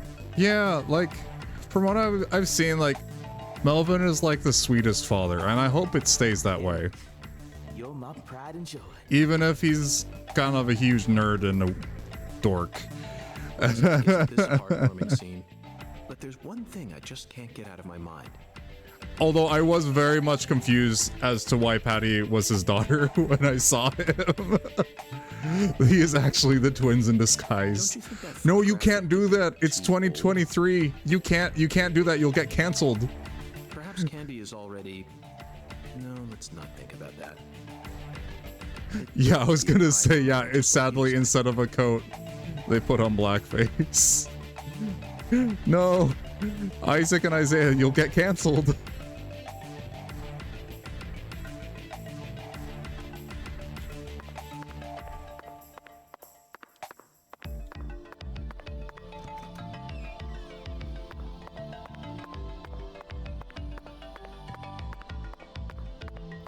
Let us see. I remember there being like a puzzle here. Oh gosh, York, you need to work out more often. I forgot that like he runs like an asthmatic, like a child in this game.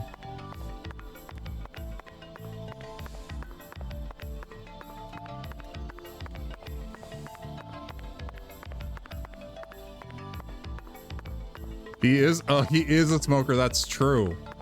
Maybe he just got stronger in Deadly Premonition 1. So it wasn't an issue. Like he willed himself to not have smoker lung anymore. Can I not? Hello? S. Crouch. Yes. Can I not? Crouch.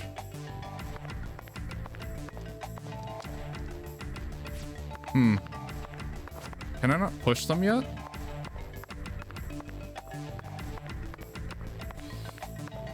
Maybe I need to come at it from another angle? That's just weird, because I thought I could push them. Maybe I need to see something else. Oh, you know what? Probably... Aren't they, like, looking for the key? Let me try to get to the next section, and maybe that will trigger it. Nope.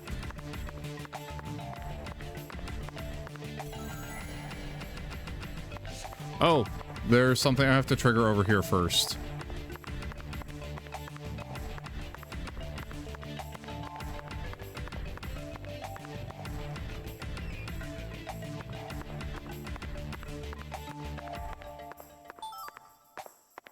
Yeah, I need to find the starting point.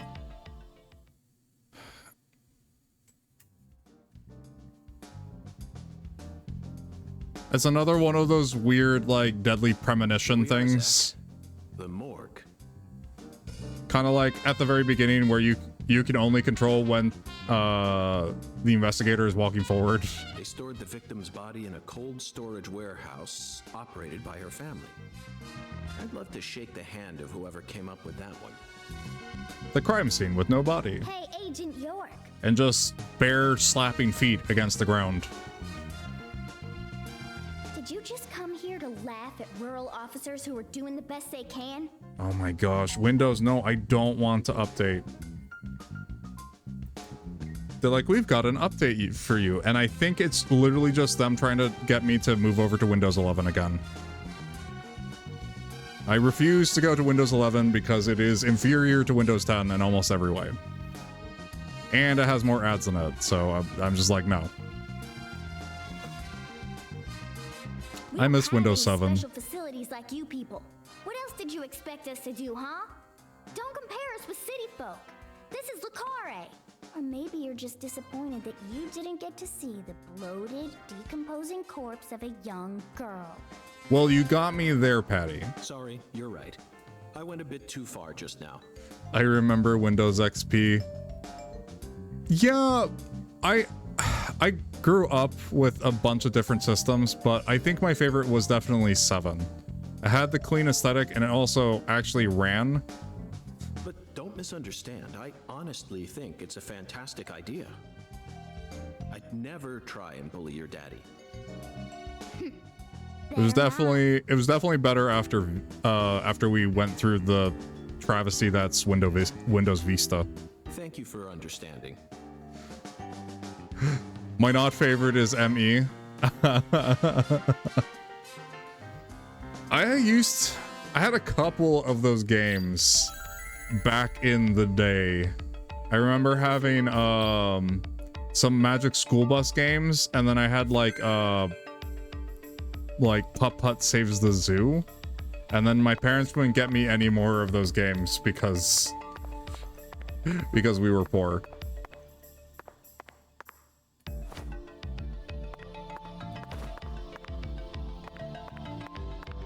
Let's see.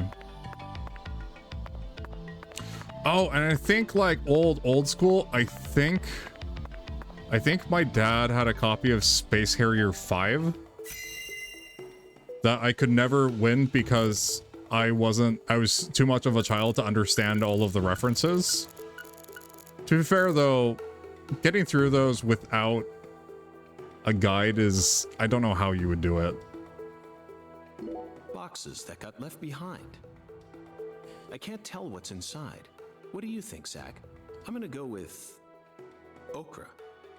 Yeah, okra. Sure, York. I'm sure it must be okra. That's a staple of the South. Okay. These pallets are a mess. Looks like this area isn't used often. No, that's pretty standard, York. You'd be surprised. The idea to store a body here.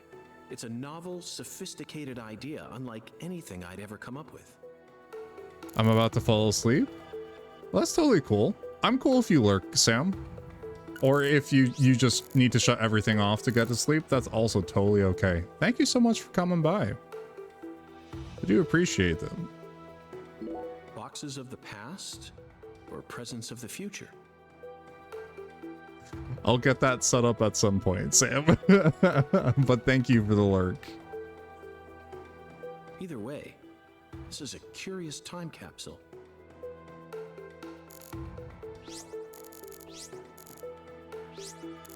Oh shoot, come on.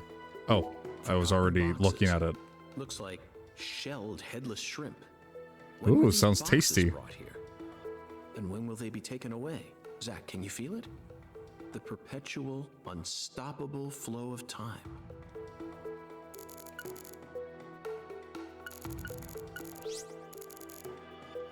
An icicle. Never thought I'd see one of these down in the South. Oh, this is reminding me of the cold storage is reminding me of Zach, can you see that? when I was playing it was Isomnium. That was a really good visual novel game. That's right.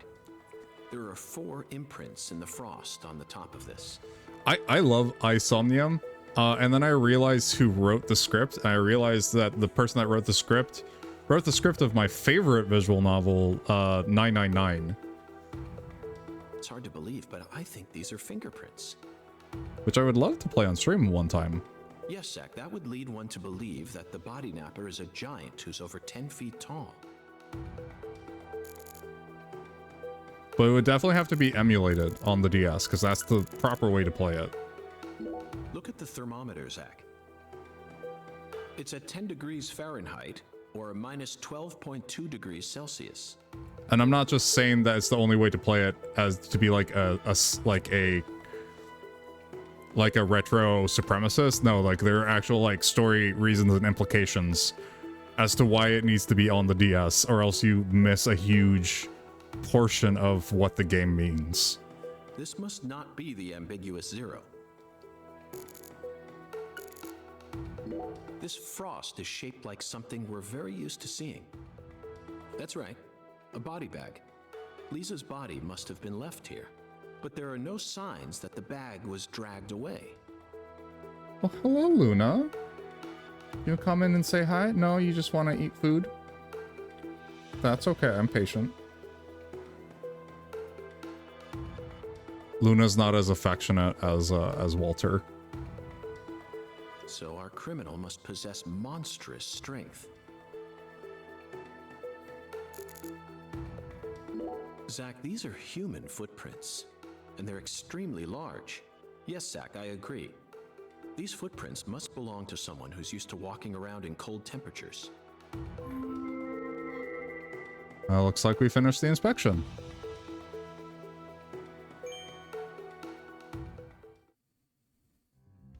Seems like our flying serpent isn't here. Is this everything, Melvin?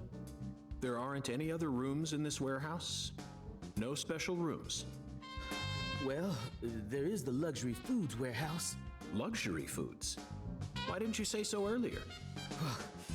Just thought you wanted to see where the body... I just thought you were only interested in warehouse number 2. Besides, it's underground, so it's even colder than this. You sure you really want to go down there? You could darn well freeze to death. All life will come to an end in the icebound zone. Oh, Melvin, never change. You feel me? Let's head there at once. Sure, that must be where we're meant to go. But what about searching for Lisa's body? That's what we're All we doing. need to do is find a 10-foot tall man with monstrous strength. That giant knows where she is. 10 foot tall? But finding the flying serpent is more important right now. Now please, guide me to the luxury foods warehouse at once. Oh, I think I These remember luxury what the foods flying are most serpent likely is. being used in local Cajun cuisine.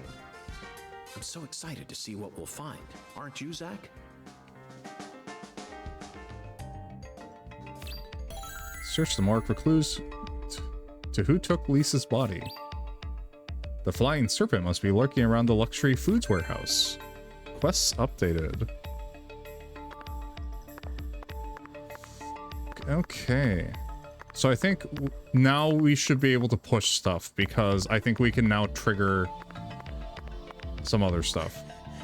A 10 foot tall giant? Yeah, Melvin. All right. Now that one's gotta be a joke. Right, Mr. York? Of course not. We are simply looking objectively at the evidence.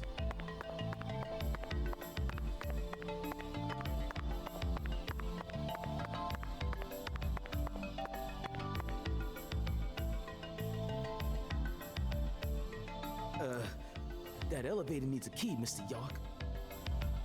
Do you have one? Actually, no. I didn't think you'd ever want to go down there. So I didn't bother to go and get one.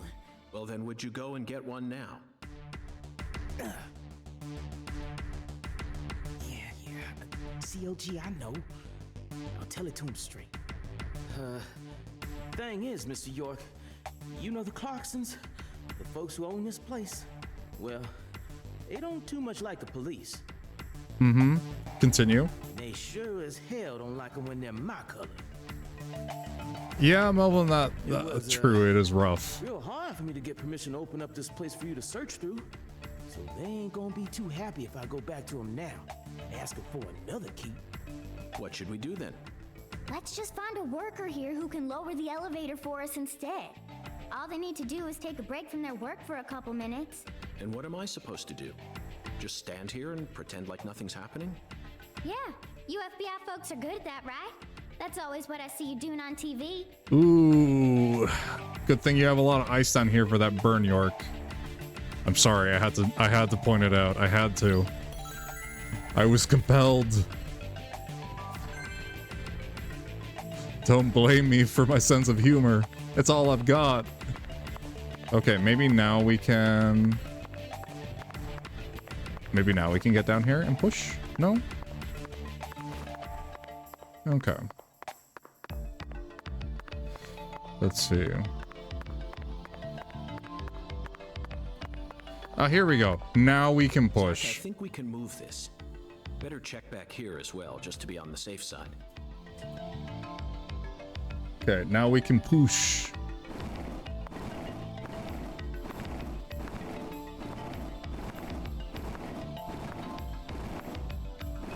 Oh, 1 second.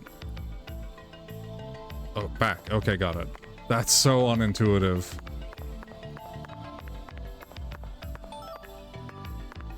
crawfish shell. Now, it's a good thing that the York isn't allergic. He'd have a rough time over here.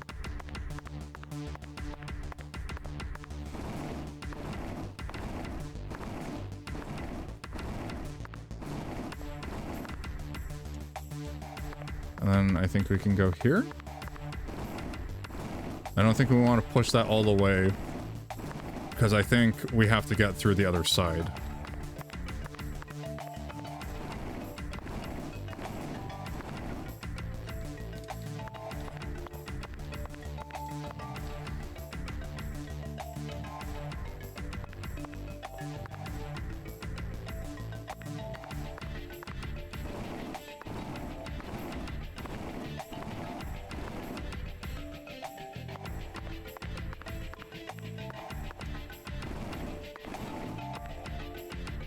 Huh. Crouch? Because we're like still back here, so the key has to be here somewhere.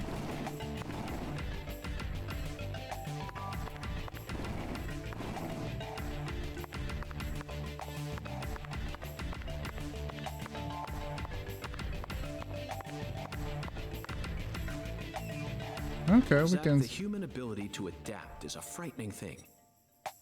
Some humans have the power to sleep anywhere as long as they set their minds to it. It is really true. I have seen people at the factories sleeping in the weirdest places. But you know, it's their union bargain break, so they're gonna use it.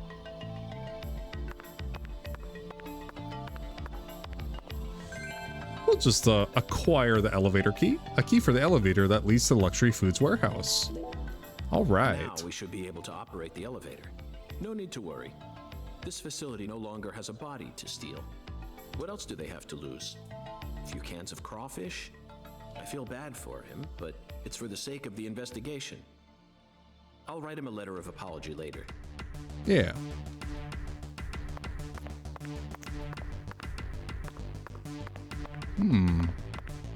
What do we have here? It's like another way to get through here.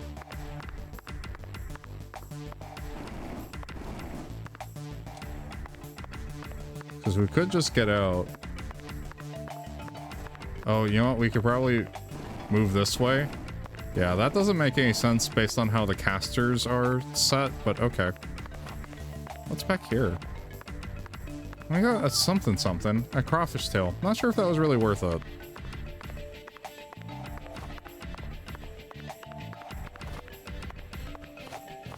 Alright, there we go.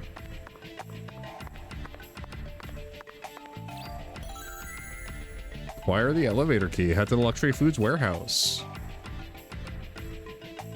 Mr. York, did you find a key? Heck yeah. Now that's my special agent. There ain't no stopping you. Want to head straight down? You bet. Let's sally forth, Melvin.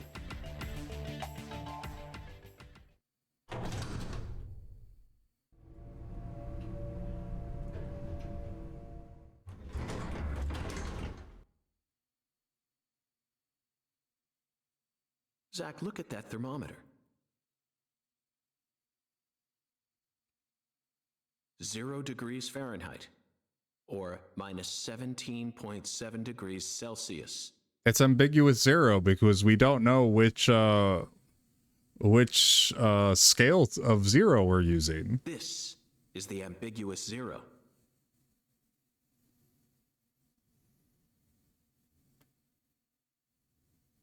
Hey, Avery!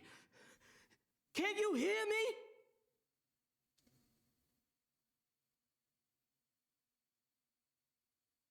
Open the damn door, Avery!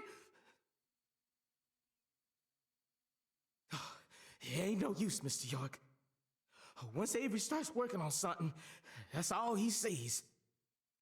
He just tunes out everything else. A lot of workers are like that. Honestly, it is dangerous to work while you're listening to music. That's my opinion. So I just never do it. We'll have to wait until he finishes and comes out to us, I reckon. Or we could come back tomorrow. I disagree, Melvin. Time may be on our side, but that doesn't mean we should waste it. You gave me Mr. Alligator precisely for moments like these, didn't you? Wait, Mr. York! Yeah, light him up. Those tranquilizers may be non-lethal, but it's still dangerous to use them on humans. Of course, Melvin. I never said I was going to shoot him.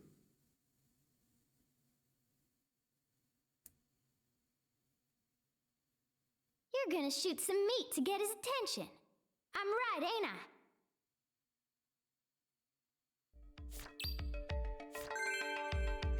Well, thank you, Patty, for spelling it out for us.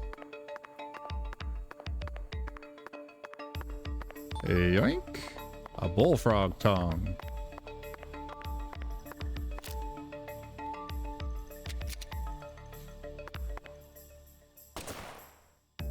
Yoink.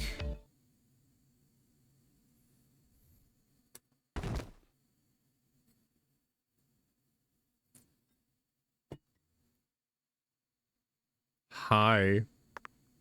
'Twas I.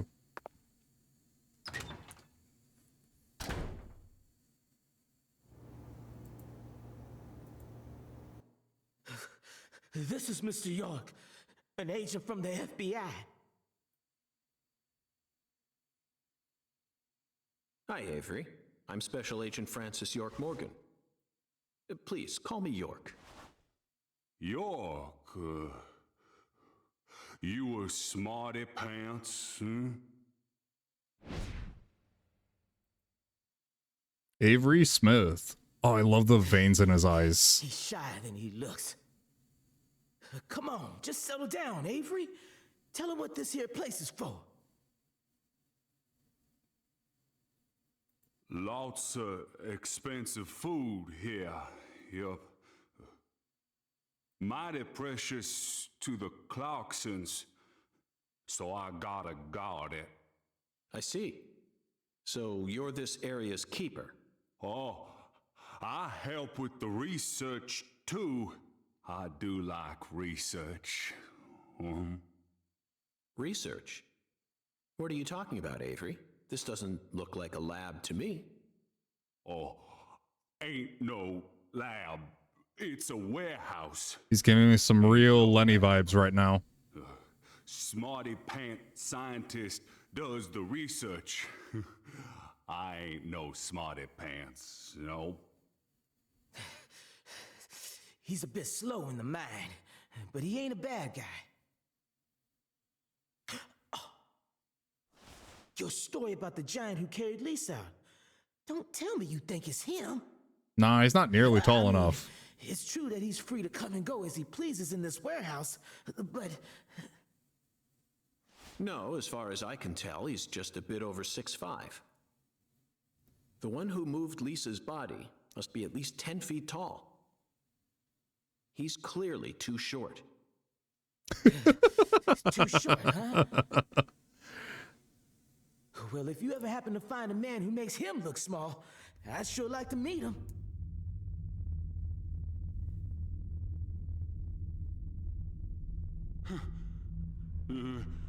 Lisa. Hey, cut it out! Oh, man. He's giving some real Lenny vibes. Why? Avery, that's not Lise. Not Lise? This is Melvin's daughter, and my precious assistant. Unfortunately, Elise is no longer with us. Lise. Lise. Oh, Avery. No. My fault. My fault.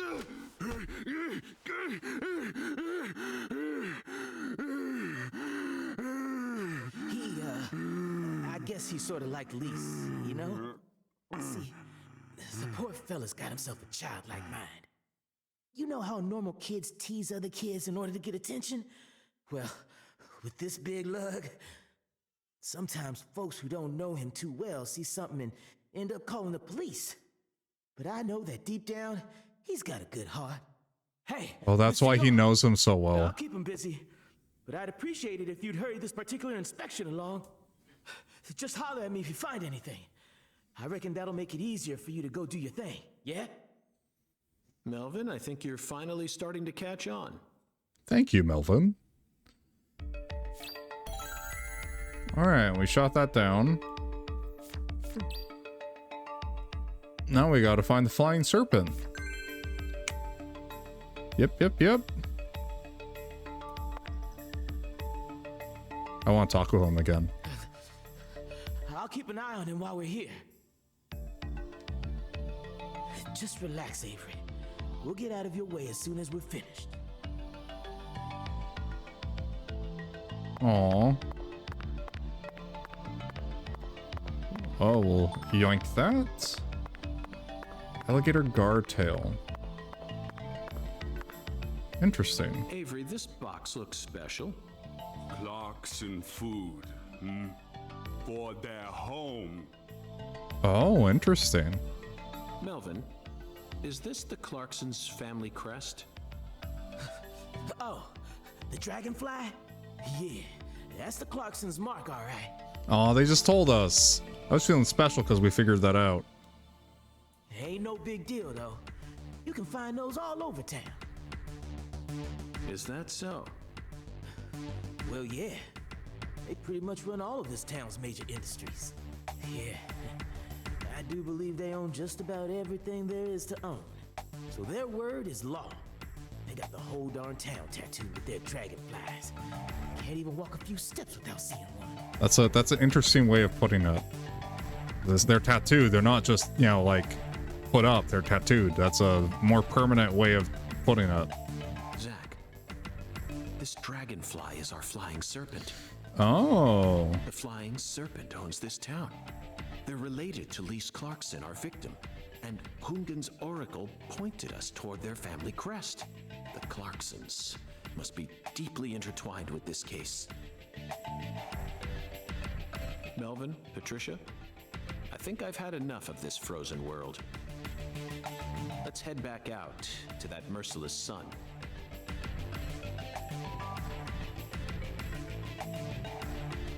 Well, what are you waiting for? I can't bear to spend another second down here.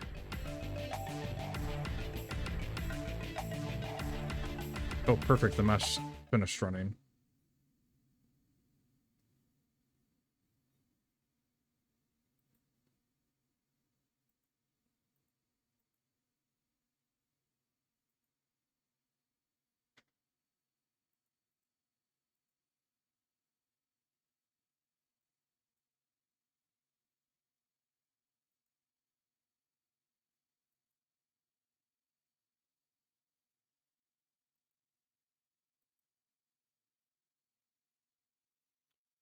Okay, I've been kind of like doing like the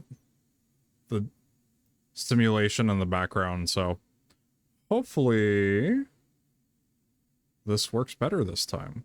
We'll get something more interesting.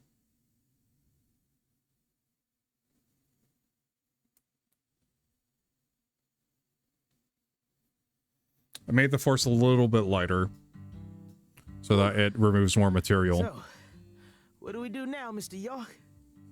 Zach and I will take things from here. Then what should I do? I'll take care of Patty. Tend to your sick wife? I don't know. You're free to do as you please. I'll stop by the sheriff's office when I need your help again. I suppose that's what I'll do then. It'll sure make Candy happy. But I am the sheriff of this town, so I do intend to get some work done. I know. How about I search for Lisa's body while you're busy? So an interesting thing, if you think about sheriffs, in most counties, a sheriff is an elected position. So despite everything that's happening, Melvin is well liked enough by the populace that people voted him in. Not a bad idea. Just be careful that you don't get attacked by a barefooted giant. Hey, don't scare me like that. Why do you keep talking about that giant anyway? You really think some giant was responsible for all this? Melvin, don't be silly. Of course I do. Just when I thought you were starting to catch on. Disappointing, to say the least. Oh no. But how can you be so sure? I want to see some proof. Proof number one. The The footprints. footprints that led up to where Lisa's body Oh, I was right. originally was were made with bare feet. Yeah, little bear grippers. None of the prints looked similar to those of common insulated boots, and the arches of the feet were visible. The person who carried out Lisa's body must have had very large feet. I'd say they were at least 16 inches.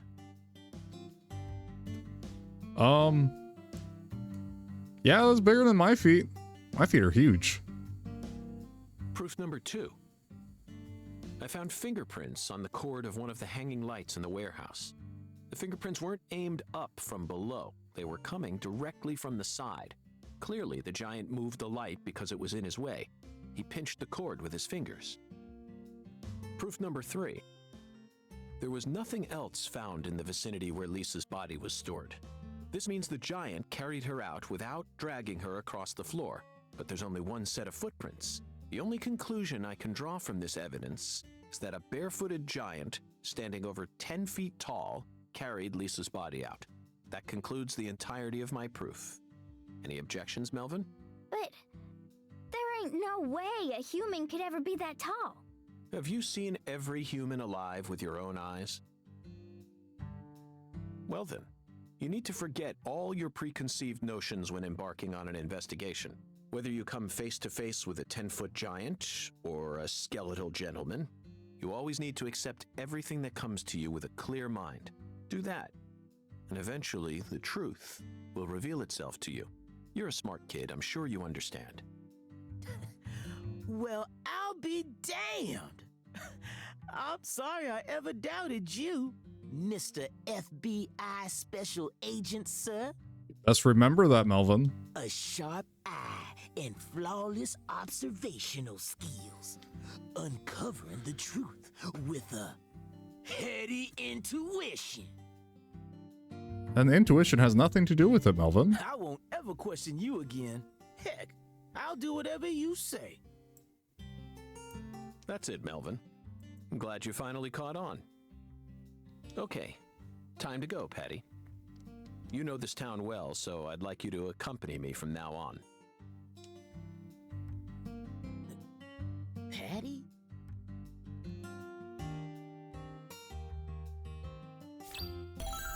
All right. So I Jack, think we found the flying serpent. Now we simply need to locate the 10 maidens. It's time to head on to Alexis's Diner and Lane. all right. So I am feeling a bit tired today, so I think I'm gonna go find the payphone and I'm gonna save up. Yeah.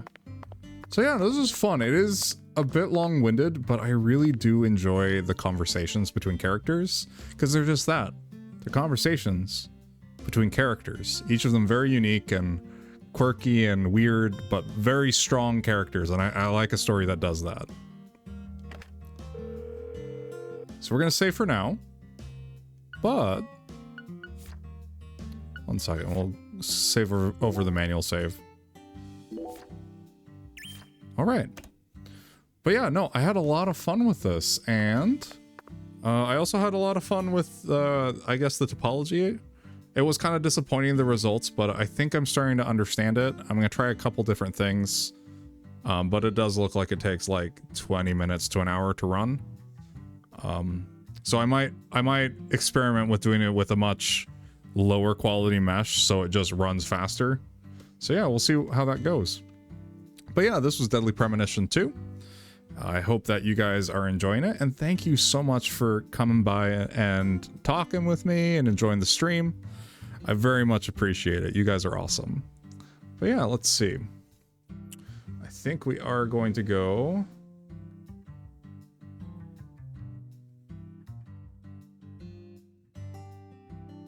Let's see if there's anybody else playing Deadly Premonition.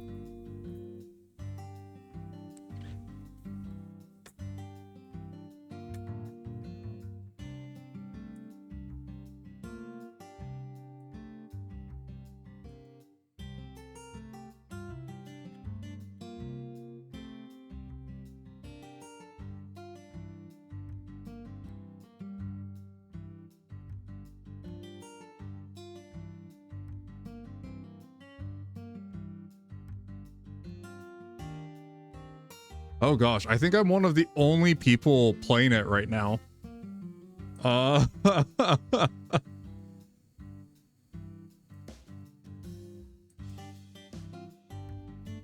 Yeah, I think I'm the only one playing on Twitch that's playing Deadly Premonition right now. I tried looking it up and yeah, nothing. Just us.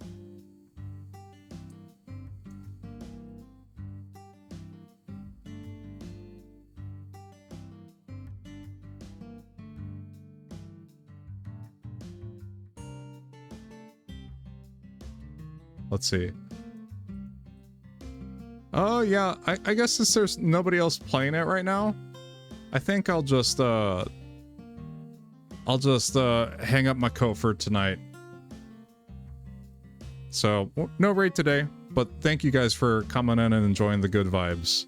So yeah, I'll see you guys tomorrow. Tomorrow I'm thinking of doing a much longer stream during the afternoon and the evening. So I'll be there for you guys. That being said, I do have to go eat, so I'll see you guys tomorrow. Bye.